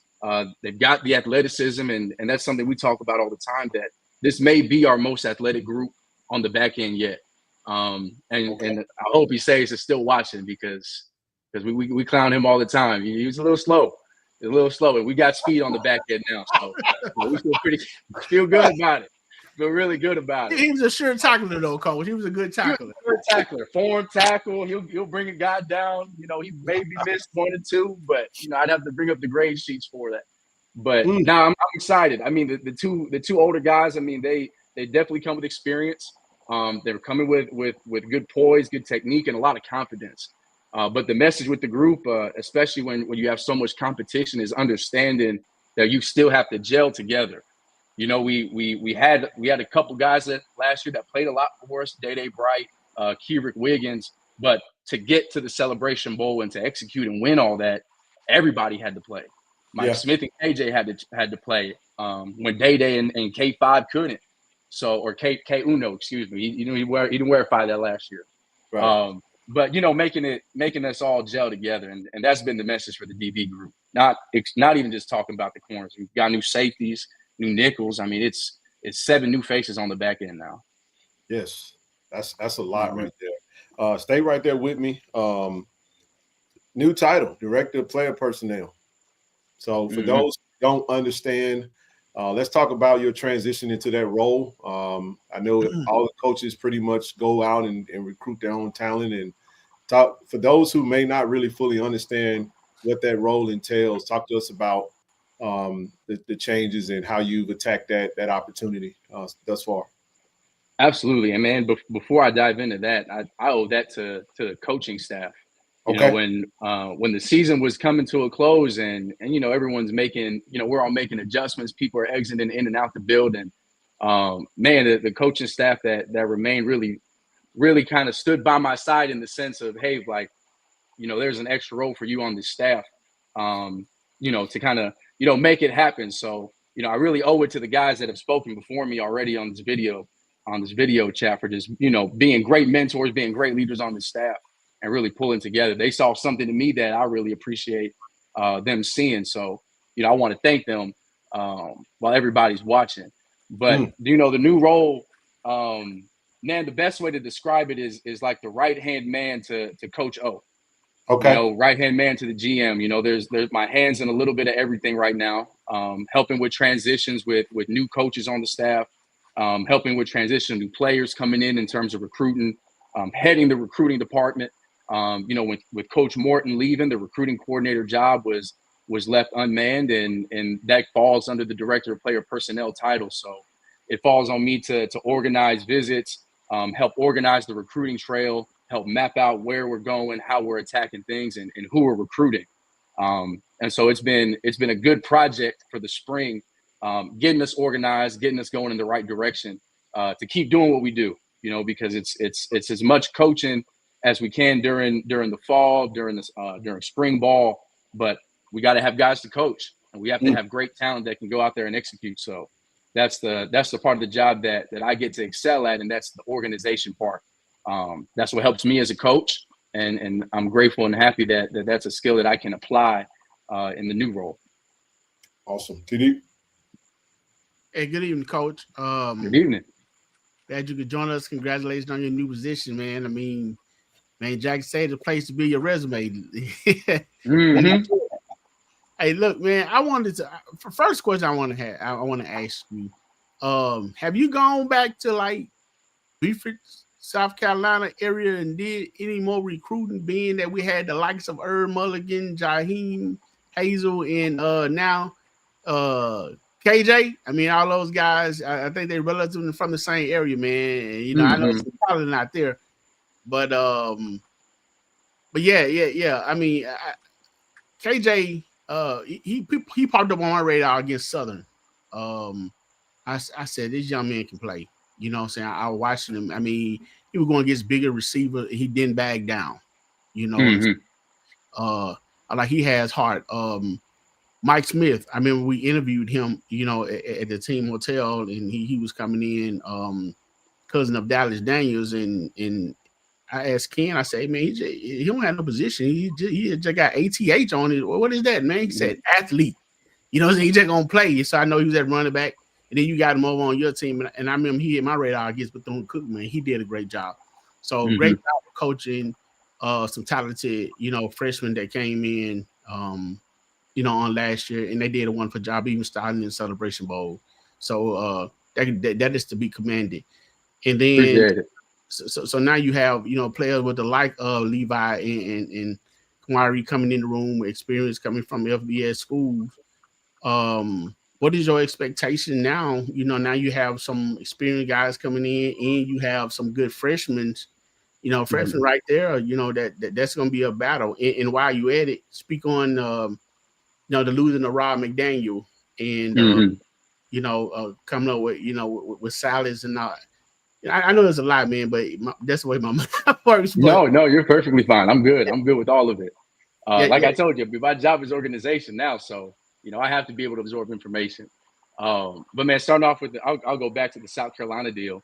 Man, there's a lot of talent all over the country, and Ken will be the first to tell you. When I came on the staff, I was trying to funnel as many West Coast guys as I could. Yeah, I know there's talent out on the West Coast, and I know that's where my connections were. But man, South Carolina has been a really good spot for us. But something we tried to hone in on this year was understanding what's around the home state. You know what I mean? With the transfer portal, with just changing the scope of recruiting. A lot of guys leave the state of Mississippi, go somewhere else, and then they want to come home. You know what I mean? And so there's a lot of talent out there at other schools that want to come back to Mississippi. And so when we're combing the transfer portal, for example, we're trying to bring them back to the I love, trying to bring them back close to home. So, that's been the vision with the recruiting. So we've been attacking Georgia, Louisiana, Texas, everywhere around us to bring in that talent. But that doesn't mean we close our ears off to what's outside of these states either. If we can find great talent like the KJ Chisholms, like the Irv Mulligans, then we're gonna go get them. So that's definitely the first deal. But the expectation for the room hasn't changed. I've been blessed in my short time in the career to develop some good guys. I think now entering year 4, every year I've coached, I've had an All-American, and the one year I didn't, we led the nation in interceptions. So we remind the group that and say, hey, like that doesn't change. The goal is still to execute, use the techniques, be great at what we do, and produce the next guy to go up. And people before us, or before this group, like the Robert McDaniels, the K1s, Isaiah Bolden, guys that have been in the building and gone and executed at the next level. We use them as examples. Like, hey, this is what can be done with this platform. You got to trust what's in the building. You got to trust who you're going up against, what your competition looks like, and make it happen because the platform is here. You've got the cameras on you. You've got the iron sharpens iron in the building. Coach Marshall's making us work for our money. The receivers are making us work for our money. So, we see the best of the best in the country, not just the swag, in the country every day at practice. So when you go out there on Saturdays and compete against whoever else we got on our roster or on the schedule, you trust that what you've done and what you prepared for from the spring to the summer and fall camp is going to happen when you get there during the season. So expectations no different. We put the work in, and again, as a defense, we're behind the genius, man. We're behind Coach Terenzo Quinn out there cooking. So, he's got the right schemes, he's got the brains, and now we got to get our guys to execute. And I've got faith in this group to do that. Good deal. So, Coach, real quick, I know we've had you guys on for quite a bit. I did have one additional question that I did have for each of you, and we'll be pretty quick with it. One of the things that was pressing, one of the things that always kind of get lost in when talking to coaches, that work home life balance. A coaching career is a lot of people don't understand some of the maneuvering. Like, for example, Coach Sanders come to us from North Carolina, who was just in Charlotte last year. Coach Marshall was in Norfolk, Virginia, 2 years ago. Coach Gallen was over at North Carolina A&T. He was in North Carolina. And then Coach Mario coming from Cali. Coach Ajak and Coach Manning, who just dropped off, was coming over from Houston. Just real quick, kind of in your own words as we get ready to close out, how difficult, like how would you answer the question to someone who doesn't really understand the happenings of what it's like to actually be a full, like, coaching on a collegiate level, the time and the hours that go into it? Because any of us know the amount of travel, the amount of hours that goes into it. The real MVPs be the ones at home holding the fort down, So I Right. want to give you guys an opportunity just to kind of speak to that. Those of you who do have families or just if not, just speak to just that pathway, man, of how much time is required to be a coach, especially at the college level. So, Coach, I'll start. I'll go back to Coach Sanders, and then we'll do Coach Jackson, Vince Marshall, Coach Gallen, and then we'll let you guys get out of here, man, as we get ready to close out. Yeah, for me, I think about it just in the many times that I've moved. It's great to be back home, but again, I hadn't lived anywhere since I graduated high school for more than 3 years. And so I went from Mississippi to Illinois to Detroit to back to Mississippi, back to North Carolina to Texas to Mississippi to Texas to North Carolina, now to Mississippi. And again, I don't think I'm that old, but I ain't reached 40 yet. And so I got 2 kids. For me, as my wife, she hold it down for the group. And so like coaching is a ministry, to be quite honest with you. And so to have somebody that is in your corner that can take care of the home front while you're doing that is big. But when people ask you about coaching, they think of Saturdays. And so it's a lot more to go into coaching in those Saturdays, man. You're building men for others. And so sometimes you're spending more time with them than you are with, like I said, I got 2 kids and they're 6 and 3. And so they love what I do now, but at the same time, they like, Dad, what, you got to go work again? I was like, yeah, I got to go. Yeah. And so that's tough. That's tough. I'll be honest with you. When I joined the profession, I thought about it, but it don't hit you like the same when that, like I said, that 6-year-old hits you. It's like, man, like, you going back to work? It's like, yeah, we got things to do. And that's what, but I'm be quite honest with you, that's one of the things I also preach to my kids, that we are here to serve. God called us to serve others, and part of my ministry is football and reaching young men. Awesome. Very well said. Coach Jackson, how you feel about that, man? To piggyback off what Coach Sanders said, man, it is a ministry. This is not one of those jobs where you can just turn the phone off just because it's 5 p.m. You know, you got to be able to be there for those guys. You know, they got everyday life going on just like you do. So, you know, you got to be that mentor sometimes. You might have to be that listening ear sometimes. Sometimes you might have to give a little discipline. So you got to play a lot of different roles. And like Coach said, I mean, it requires a lot of sacrifice. Even as a young man, I commend Coach Sayers, Coach Tanoa, all those analysts, because you know I had to come up that route, and I understand that a lot of times they're in the building a lot longer than we are, and we in the building, you know, some days 12 and 14 hours. So imagine, you know, how long the analysts are in the building sometimes, you know. So it requires a lot of sacrifices. There's going to be some times where I even used to talk to Coach Mangana, you know, and just be like, hey, you know, you're going to miss some of those trips that all your homeboys going to be taking, and, you know, all that. And, you know, you got to be comfortable with that and understand that, you know, like Coach Sanders said, this is a bigger calling, and, you know, I'm doing something special, and I'm mentoring, I'm putting back into the youth. You know what I mean? So it's special. Awesome. Coach Marshall, we've had a lot of conversations in regards to family and all kinds of good things, man. Give us your thoughts. Well, to be honest with you, everything Coach Sanders and what Coach Jackson says kind of speaks volumes. For me, I'm blessed that my wife gets it, because if she didn't, I wouldn't be coaching. I don't need problems. But she does a good job of just, you know, making the house a home, and she understands that, you know, I do have a son, but, you know, you also have to add the players that are in my room. You know, there's an extension of our family. And so I'm just glad that she allows me to do what I do, because if she ever got up one morning and said, you know what, I don't want you coaching, I'd probably ask why, and then I probably wouldn't be coaching anymore. So without her, I'm not able to do this right now. So I'm just blessed to have her. I'm blessed that my son understands it too, because he's been around football ever since he was born. So this is just kind of what we do now. Is he playing football, or I saw he playing soccer? He playing the original football, soccer, right? Yes. I kind of let him pick and choose what he wanted to do. I told him if he loved it, we would invest in it. And so he picked up soccer. He loved it, and we'll keep going until he decides to play something else. Good deal. Coach Gallen.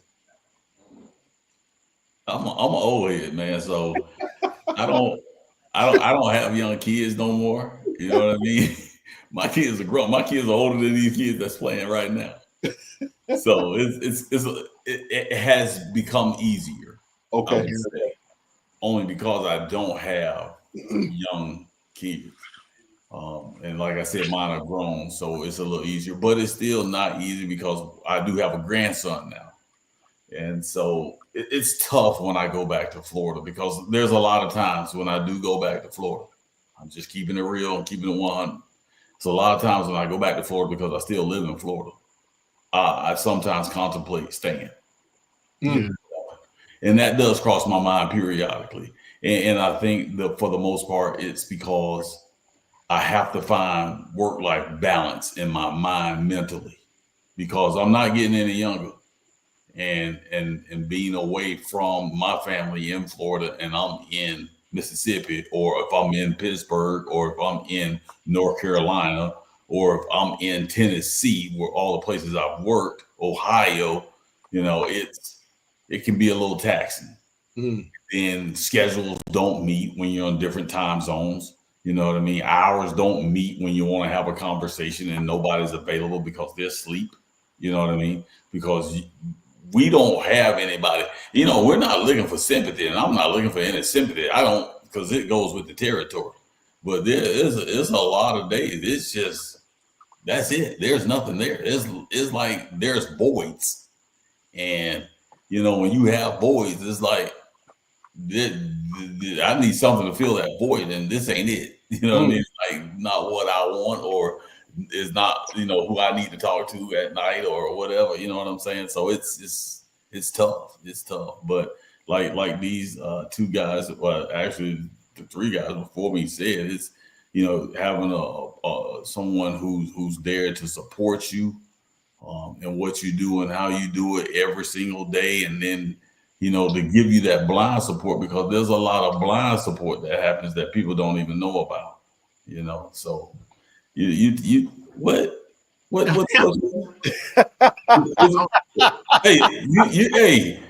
what he's saying? What's that? If he knows what he's saying, so if I know what he's saying, then we can handle that. You know what I'm saying? I guess you taking notes. Huh? Coach, that's funny. he got something to say every time. We golfed the other day, right? And you know what? I ain't gonna bring up the golf stories. I'm gonna leave them alone. Now watch you say something now. But I ain't gonna say nothing to him. But anyway, but it's just that's just the way it is, man. That's how it is. So, you know, but if you love what you do, you know, and your people love what you do, your wife love what you do, she gonna support you. You know what I mean? And that's the way it goes. So, and Coach, it makes it easy. You want to touch that before we get ready to wrap up? Yeah, absolutely. I mean, I don't have any kids, so I'm coming from a different perspective at this point in my life. But talking about time, I mean, all my family's out on the West Coast, and so me being out this way for so long, you know, I just see the time passing by back home. You know, there was a time in my life where I was able to say, "Oh, everything I leave back home is going to be right where I left it." But I'm past that now. You know, my friends are moving different places, people getting married, you know, people having kids, parents nearing retirement, you know, planning to go back to their home country in El Salvador. So, you know, home isn't what it used to be. And so that's just, but I think all the other coaches hit it on the money. When you love what you do, man, you know you're building something. And so I'm more than happy to be out here in Mississippi because I know I'm building something. And in that Coach Gallen voice, you're gonna feel these 3 years. You're gonna feel these 3 years. So, you know, we let that pop up on the field when the time comes. But yeah, that's what I got. Don't get caught up with that, Mario. Don't do that. It's love. It's love. Let me ask one question. Go ahead. Let me ask one question. Adding on to what Ken, the question that Ken asked, I was thinking about this. I remember I asked Coach Odette similar question. You know, you have your fans and your family and fans, and you know, constant criticism and stuff, or the comments that being made. I know they got to be hard on your families. You know, when you're being, you know, critiqued from the stands, but as coaches, you guys move around a lot. You know, Coach Sanders talking about how, you know, all the traveling that he's made, and Coach Marshall, you know, was at Norfolk. You know, Coach Gallon, I mean, everybody has moved around different schools. Tiger Nation love hard. And when we get a good thing, we don't want to let it go. You say anything about a coach leaving or losing a coach, they're ready to fight. You know what I'm saying? Especially if you're good. But with that being said, I know you guys get attached to some cities, some fans, some players, some, some cultures and stuff too. How hard is it, Coach Sanders, Coach Marshall, Coach Gallon, Coach Pagano, Coach Jack, to leave, Coach Brandon, that city that you become accustomed to, the fans that has become home to you the last 3 to 5 years, to move to what do you want to call it, elevated or better opportunity? I mean, that has to be hard too, right? Anyone? Yeah, it's hard. I would say that. But one thing I think about is like, no matter if it's, no matter if it's long or short, like I always think, I don't really think of any place I'm gonna be there forever. I would love to be a lot of places forever. But I'm gonna stay in college football. To be honest with you, that's not how the sport works. I would like it to be different, but at the same time, I understand the profession and the business that I'm in. So while I'm planning wherever I am, I believe in being where your feet are, doing the best job you could possibly be. And while you're there, being a light, an example to the young men that you work with, and enjoying while you're there. And then when you're called to another place for whatever reason, you pick up and move and go. Be honest with you, when I'm done, when I'm not ready to do that, it's really going to be because of the family, kind of like Coach Marsh said and my wife said, man, we need to sit down, sit tight. Then I got to make sure I'm open to doing more than just college football, to be quite honest with you. Anyone else want to jump in on that? Take a stab at that one before we get ready to get out of here. We got about 3 minutes left. We don't want to keep you past an hour 30. I know before y'all say that, man, just thank you, man. This has been great for us, trying to get all of you. And I know everyone keeps asking Coach Taylor, Coach Quinn, Coach O, and Coach Rip Kirk will be joining us on a different stream. So, and then I know Coach Beef reached out. Coach Beef was with family tonight. So just so the folks in the chat was asking. So that's the deal with that. But anyone want to touch on that before we get ready to let you guys get back to it? It's Friday night. I know you guys got one last weekend before it's pull them whips out next week. I can't wait to get there and see it, man. I got Wednesday circled on my calendar right now, man. Day one. I just want to see the energy, man. Feel it. But anyone got any other thoughts on that last part that TD just asked about? For me, I would say the cities are places I can always go back to. So it doesn't bother me as much as it may bother some. But I think the biggest thing for me is usually when you're coaching someone and you're coaching someone's child or uncle, brother, whatever, that relationship is always hard for me to leave. It's not really, I mean, you get attached to people. And so that's every place that I have coached, that has been the hardest thing for me. It's not, again, it doesn't matter what school I've coached at. I can always fly back to that city or something and go back and visit. But, I mean, the hardest thing for me has always been just leaving those students, those guys that you coached. And Coach Clark, you've been around me. I coach them hard, but I just know at one point they're going to enter the world, and the world's going to be hard. So I might be hard on them, So it's always been tough on me leaving those young men because they work hard for you. They really do. And for you to get up and leave, and for me, God moves me. So it's not like I just decide to get up and go. I got to listen. I pray before I leave. I don't just take a job and go. With my wife, we pray about it, and then if I'm supposed to move, I'm going to move. But it's always been hard for me to leave the young men that I coach. Well stated, man. Coach Brandon, you got anything you want to jump in here on? I appreciate you for hanging out, man. He just came all the way from New Hampshire. Y'all been giving him a hard time, man. Welcome him to Mississippi. No, he keeps stealing my chair in my meeting room. Rookie mistake. No, I think these coaches hit on it the most. I mean, it's a combination of what they said. When you leave the guys and when you leave the coaches and the staff, and the relationships. You can't really get those back once you head out, right? So I mean, I think Coach Sanders, Coach Michael did a nice job speaking on that. And I'm excited to build a new relationship with all these guys and have a great year and kind of see how this goes. Outstanding. Hey, Coach, Miss Manny, Miss Ramirez. I'm sorry about that. The only thing I'm gonna say before we get out of here, I want y'all to be witnesses to this. I do get a little jealous, man, when I see them photos of all them big offensive linemen over there at the Ramirez's home eating real good. I just want one invitation. Just one invite. Just one invite. I know they be eating good, man, but take care of the I'm glad I don't see them then, because I be like, hey, well, listen, coaches. Hey, listen, man. It's been a pleasure, getting to know you guys, working with you guys. And I'm gonna say this again. We got almost 700 folks left over in here. I just want to reiterate. This platform it's only 3 years, roughly over 3 years we've been doing this, and we've done a lot. And when I say we, I'm talking about we. As in all the folks you see in the chat, all those who have supported. We've done so many initiatives. We have to keep track of them and write them down and to make sure that we store it. Excited to sit down with athletics soon to really talk about some better ways we could partner with the university so we can help better assist. But I just wanted to make sure I give Tiger Nation their flowers in front of you guys. We're not able to do what we do if they're not supporting.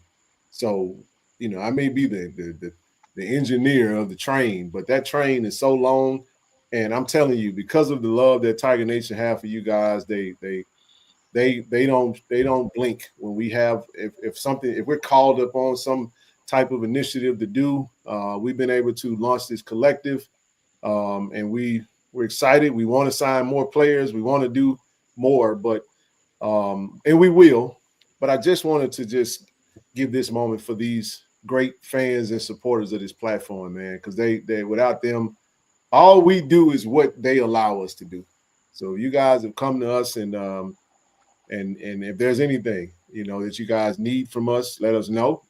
We'll do our level best to do it. I'll give you guys a moment to just say your parting words, and then we'll go ahead and close this one out. Look, it's Friday night, and I'm gonna be real with y'all, man. We got this great Greenwood collab bottle, and I'm gonna pop the seal on it tonight and give it a little go because it's smooth now. So listen, if you ain't got your bottle, make sure you go ahead and grab your bottle at greenwoodwhiskey.com.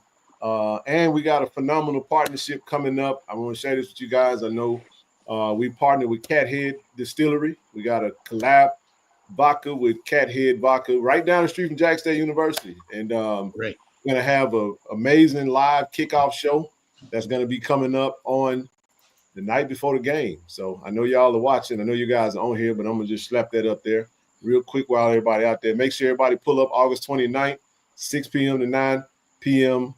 For this. It's going to be a great time, man. So we're excited, but because of what you guys do, because of the work that you guys put in, the results, we're able to go and because we want to keep this thing rolling, man. We want to keep it rolling as long as possible. Ken is about to go take it. Yes, sir, I am. I've been grinding hard this week. But closing remarks for each of you. We'll just go around. We'll start with you, Mario, and we'll close it out from there. Man, just want to thank everybody for hopping on and watching the show. I mean, this is a great staff and a great program. Y'all some phenomenal fans. Ken, TD, thank you for everything y'all doing. Y'all doing a phenomenal job. And like y'all said, everything we get to do is really with y'all's help, from the fan base to you guys. So once again, just thank you, and have a good night, everybody. Coach Sanders. Kind of piggyback after Coach. Really just appreciate y'all having us on, man. I say I'm really excited for the season. Like I said from the beginning. Coach Marshall. Well, first I want to thank you for having us on tonight. But I also want to thank you for what you do with the collective. Biggest things for everyone who is giving money to this collective. Just know that we work hard as coaches to make sure you get your return on the investment. Well said. We got a couple of new players we're gonna announce. We got two more we're gonna we're gonna add to the fray. We'll announce them somewhere within next week, sometime, right around the end of next week. Once we get into camp, beginning of August, we'll definitely announce one. One may come before that, but Coach G. You know, he said it absolutely correct, man. The fans, number one, at Jackson State is second to none. We know that. Everybody knows that. And I knew that before I even came. And then this is my second go round, and coming back, I experienced it. So yeah, I appreciate the fans. Number one. Number two, you know what? Things may not always look as pretty as they should, but at the end of the day, you know, we all together and we all working for one common goal, one common cause. And Ken, I appreciate you. I appreciate you and TD and you guys over there at KC-1400, man. And there's a lot of other guys doing some things behind the scenes to make a lot of things happen to help keep our guys here. Because we didn't have a huge problem with guys leaving. So that was a lot of that's thankful to what y'all are doing. So I think it's a tremendous job that's taking place. And final, man, this is a phenomenal staff. It's one of the most intelligent staff that's out there. And I've been a part of some other staff where there was some pretty intelligent coaches. This coaching staff can coach football all day long with the best of them. Yes, sir. And I will give them that. And the one thing that I will say in final remarks too, we have a great leader who has a great heart, because his heart is so big and it is so great. I would do anything for him. You know what I mean? And there are coaches that are out there that I've coached for. If I didn't think they were a good person that treated people well, I wouldn't gonna be there. And I said that to you before. Yep. But this guy here, that's why we are back. We want to run it back again because we with a good leader, a good person with a good heart, a person who thinks about other people before he think about himself. You know, a person that will say, "Hey, coach, what's up? You good? Anything you need?" "No, coach, I'm good, man." "You sure? You know, you need this?" "No, we're good, coach. We're good." So that's just, you know, testament to what Jackson State has brought to the table from a university, you know, administration. Shoot, AD Robinson, can't leave him out. He tried to get everything we need. You know what I mean? And he's always there. He always doing things for us behind the scenes, making things happen. Man, that's a lot of people that are doing a lot of great things, and we would be remiss if we left anybody out who is doing that, and we appreciate it. Coach Jack, well said, man. Well said. Like you said, I think Coach Gallo said it all there, man. Well, we appreciate you guys and everything you guys do for us and this team. You know, all these things that we're able to accomplish, it wouldn't be possible without the help of you guys. So we appreciate you. We appreciate you having us on tonight. All right, appreciate you guys. Hey, we're going a newcomer. Coach B, close us out, man. Coach Brandon, come on up and close us out, man. You're on mute, I think. Yeah, I just want to thank you guys for having us here. You know, like I said, I'm new, so it's getting to know you guys, but I see all the hard work you guys do all over, you know, the web, the internet. And, you know, the Southern hospitality is real. You know, everybody that I've come down and met here, they've been welcoming, and most importantly, the coaches, you know, Coach Taylor and Coach O, for bringing me on board. So. Very well stated. Well, guys, hey, we appreciate you guys. We didn't want to ask too many questions because we've been on here for 7 hours, and I'm gonna just be honest, it would have been too long. So we tried to streamline as best as we could. We know the chat enjoyed it a lot. Again, we're not done with the staff. We got more. We'll have Coach T.C. Taylor on, Coach Otis Ridley, Coach Terenzo Quinn, and Coach Rip Kirk will join us on the next stream. I must say it would be in 2 weeks. The week of the Country Boy Festival, we'll have them on. Haven't assigned a day, but be on the lookout for that. Again, we want to thank Coach Devancy Jones, as well as Coach Manny Ramirez and Coach E, Coach Caleb Graham, as well as Coach Noah Alex, and all you guys, man. We see the work that you guys do. We're fortunate and blessed to just kind of be a fly on the wall, to just observe. And I tell you, man, it like TD said on one of the shows, sometimes it don't look like you guys work a day in your life because it looks like you're just amongst brothers. And in the end, you see just so much camaraderie. And, yeah, we have some days that's just challenging, right? But it's all a part of it. But and it speaks to the leadership, speaks to the administration. And we're excited to have you guys as long as you want to be Tigers. Hopefully we can keep this thing going as long as possible. But the trajectory is elevation. Coach Taylor is building a really good coaching tree, and guys are elevating. if you're winning, the only byproduct of winning is people want to come see what's causing you guys to win, and if they're gonna come and take. You know, and then not so much as taking, but there'll be opportunities for you guys. So all the best to you. Excited to get there next week, you know, and watch you guys work. And we're gonna leave y'all alone. So y'all go get these guys ready, man, so we can put that wang dang doodle on Hampton, man. So again, thank you guys. We appreciate you. I know Tiger Nation appreciate you guys. TD, you got anything for the coaches before we let them get off the screen? Yeah, yes, sir. Real quick. I would like to say definitely thanks to Tiger Nation, you know, again for the whole support because, you know, like Kenji is the engineer to make this train run, you know, it's you guys as well that keep pushing us and, you know, for us to come up every Monday, Wednesday, Friday to be in front of you, you know. So shout out to KT Dove and everybody else that, you know, that work with us on this. To all the coaches, look, man, as I stated at the beginning, I feel the love. And we appreciate you guys. I mean, it's not anything that just being said. I don't say stuff I don't mean. And what I say, I mean it. So again, we appreciate you guys. I will be praying, you know, that this be a safe and healthy season for you guys. I know it's going to be hot. You know, I know you're going to be hard. We want all our players to stay safe. So I'll definitely be sending up prayers and blessing as you guys put in the work because it's not an easy task. Again, thank you. And this platform is for us, by us. So it's here for whenever y'all need it. So thank you guys so much. And y'all be safe out there in the, you know, in that heat. Yes, sir. Appreciate you guys, man. Appreciate it. Man, have a good night. Coach Allen.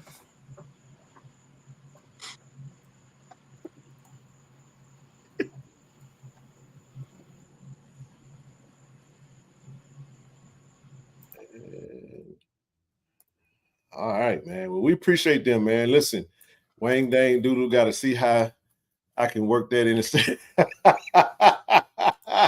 Hey, listen, man. Listen, we got a couple of preliminaries we're going to touch on real quick, and then we're going to be out of your hair as well. Again, we appreciate the staff.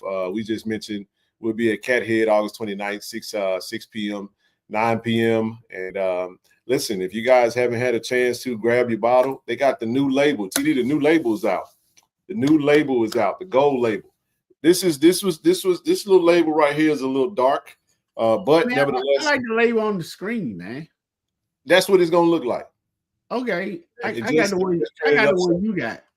Well, everyone did. It was 212 printed that way, so everything outside of 212. So some of the folks that ordered the first 300 is gonna get that gold label, man. So just be on the lookout. If you haven't already, listen, if you just got yours and the bottle halfway gone, man, go ahead and re-up and reorder. Just know that a portion of the proceeds come to the collective.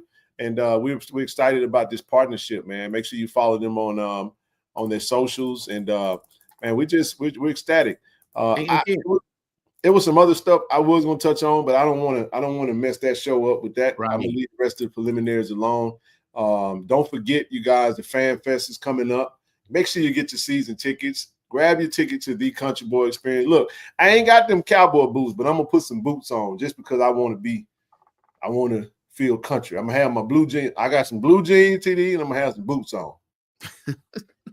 I might throw a little KC-1400 tee or something. I'm gonna do it. I'm gonna try. I ain't Southern. Look, I ain't in the Southern Soul community like that, but I'm gonna put the uniform on. How about that? Yeah, that's what's up. Your presence will count the most. Thoughts on the show, man, before we get out of here. It's Friday. Yeah, I wanted to say about the whiskey, man. Again, I love giving credit where credit is due. And credit is due again to Tiger Nation, everybody that watch the show, subscribe to the show, that support the show, for going out and purchasing the bottle, whether you consume it or not, whether you give it for a gift or not, because the expectation wasn't for the sale to move like it did. You know what I'm saying? How many bottles they expected us to sell, Ken? 200. That was the expectation? Yeah, it was like 200. We was thinking to do 200. Okay, it was exceeded, correct? Yes, it was. We went 300. We did 300. Right. So again, Tiger Nation, you know, and still counting. And still counting. So TD, since I got you, I'm gonna just tell you guys something else we're working on. So They have a really, really, really good whiskey, man. That Celebration whiskey. The Celebration whiskey. I'm going to give you guys a little peep under the tent. We have another collab bottle that we're working on. That's a little cheaper price point. Let's just say it's going to be geared towards a very special game this season. A big game. A rivalry game. Just put that in your thought process and carry it. So just be on the lookout. Another thing, had a great conversation, TD, with a JSU alum who has a really dope company. And we're going to get into some non-alcoholic partnership things for cocktail mixes. I'll just say that. I'll put that out there. It's coming soon. So listen, for those who don't buy the liquor, right? We're gonna have some other items that will be available. Make the sign. Ken, will Cathead make the signature KC bottle available in other states they sell? Not right away. It's baby steps we're gonna take with the Cathead partnership. We will initially, the first half a pallet, which would be 420 bottles, we'll have to pick that up from over there, okay? And then we're going to look at, TD, we're going to look at bottles that we can create. We'll create a custom label with a different UPC, and then we'll look at pushing that through. We'll push that through in other channels. So just be on the lookout for that. When we're talking about expanding on a partnership and you got companies that are trying to align, they're not going to go all in. Some will go all in, and some will just say, all right, let's just try this first. You know, even in account management or sales, sometimes you go in, TD, with what you know will work, and you run the play. And you say, okay, that worked. All right, let's try this again. And you don't go and just buy the whole portfolio. You'll maybe take one or two SKUs and say, let's start here, man. And let's see if this does well. Guess what? Jay, you cooking. You cooking. You cooking. You cooking. I'm just telling you, just be on the lookout for that. But not too much, man. As it comes, we'll share. Excited about the partnerships. Just working, man. We're putting our head down, doing the work, and we're excited to be just great partners of Jackson State University, man. That's what our dear old college home. That we do is more about trying to. It's for the greater good of the university. That's the reason why we all come here. That's the reason why we collaborate. And when talking about the collective, TD, what my vision for the collective is, the future vision. And I was talking to KT Dub about this today. It's not about just, when we say collective, it's not just about a group of people putting money in a place to pay players. See, the government is trying to outlaw that anyway. So for those who might have been concerned about it, don't fret, because you have to understand that I'm way ahead of the game on this. I studied this. I knew what was coming, how it was going to be. And if you build it the right way, like my dad always told me, you build it, if you do it right the first time, you don't have to worry about it later, right? This platform is what allows us to do what we do, because everything starts and stops with KC-1400 Media. It's the way we tell our story. That's how we partner with our athletes. But when we talk about a collective, TD, we're talking about a digital mobile Rosewood.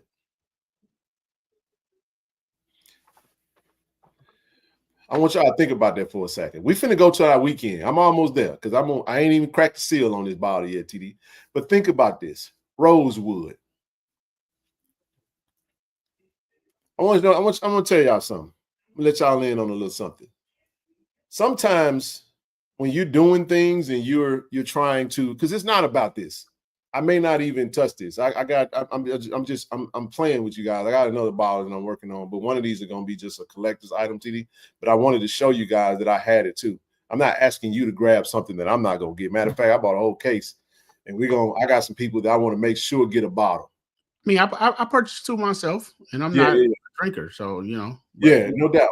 But this is what I want to say. When we talk about Rosewood, the name Greenwood, just their mission on what their name is around, it's about creating a pathway of businesses that are already operating, TD, and we can collaborate and collectively put our economics together. It's called group economics. Group economics is not just you putting the money in the pot, I put money in the pot, and we take that money. That's one form of it.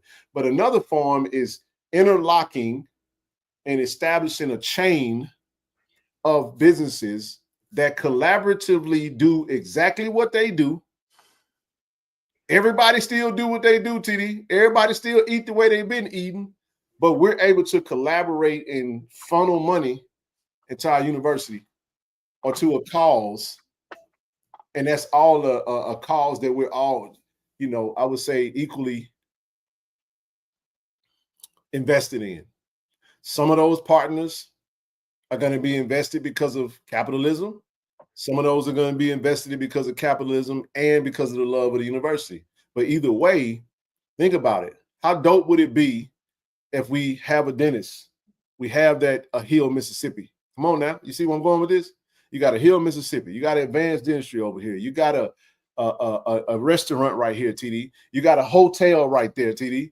You got a car dealership right there, TD. You got an alcoholic beverage right there, TD.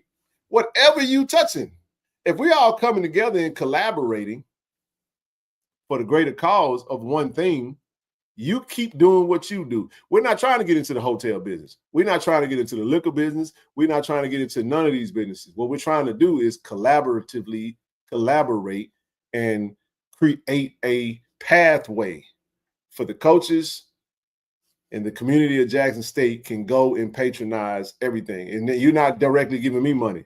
See, how can if you make groceries at Kroger, right? That's where you get your groceries.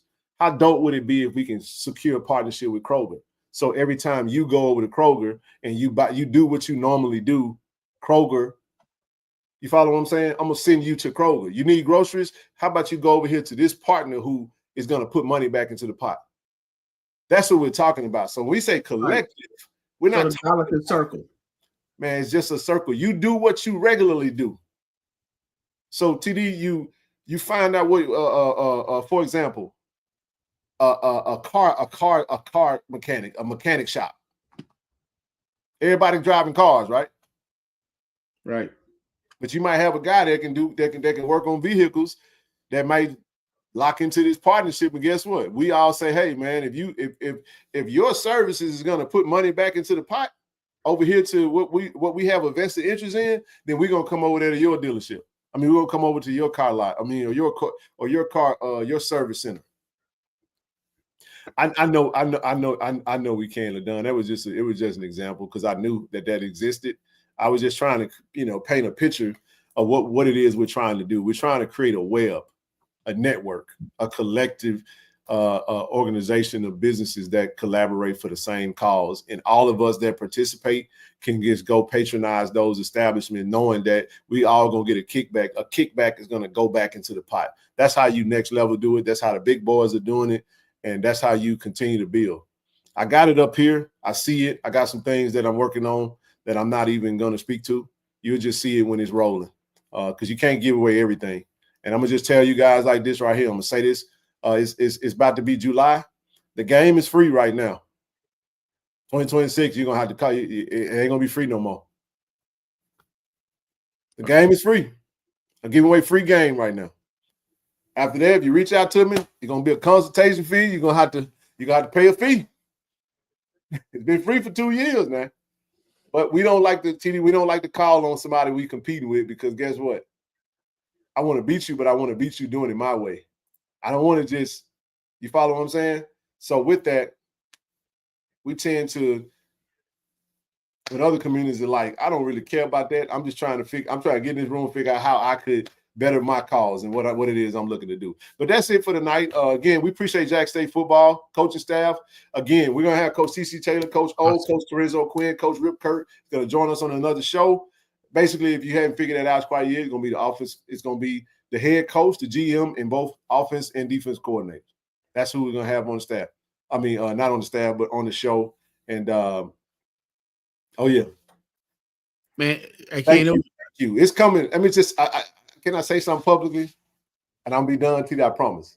Y'all, we can't fail, man. This thing is fail-proof. I told TD that the other night. I told KT Dub that. Everybody I talk to, we will not fail, man. We're on an assignment. And when you're on an assignment and you trust the one that's put you on it, you know that he going to make a way. So I would have never thought I'd be doing this, but I am doing it, and this is what he got us doing. So, and we will, he will see us through because we're not leaning to our own understanding. TD, I promise you, man, folks just appear. He who's supposed to be with you, supposed to rock with you, just show up. Those who ain't, just disappear. And you do with that what you want to do with it. I'm done talking. Close us out, bro. Give us your last final thoughts, and we're going to go to our weekend. Again, thanks, Tiger Nation, for the support. There was a great show. Brother Levine, man, we always appreciate you, man. We always appreciate what you do. Good brother right there. I mean, strong brother. You do good work, man. Appreciate you. Hey, pause. Can I build on that? Yeah, Brother Levine is the one that actually handed the potential partner. Since you said that, I know you didn't know that yet, but Brother Levine is the connection. It's a spirit, man. There you go. There it is. Shout out to Brother Levine, man. He what now, TD? He working. I'm gonna just say that. Bro Levine been working, man. I done been on the phone with Bro Levine all week, almost every day. I got somebody else, Ken.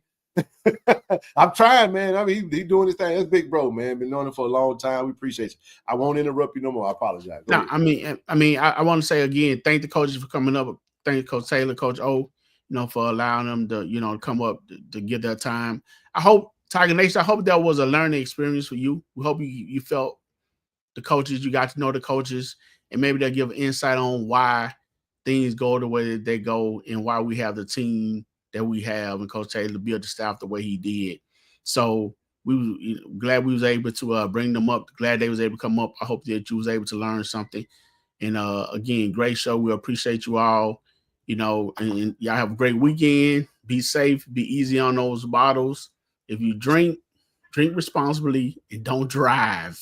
No, man. Good night, Tiger Nation. Hey, they all got them at the house. So all you got to do is go in the cupboard and grab you a nice little glass and just sit tight, But nevertheless, like TD said, man, y'all be safe. Enjoy your weekend. Next week is week 1 of fall camp. We'll get started. Monday show, we'll come back and we'll get kind of be a pre-camp kickoff show. And then Wednesday will be day 1 of camp. And we will come back Wednesday night, give you our notes as far as what we can speak to.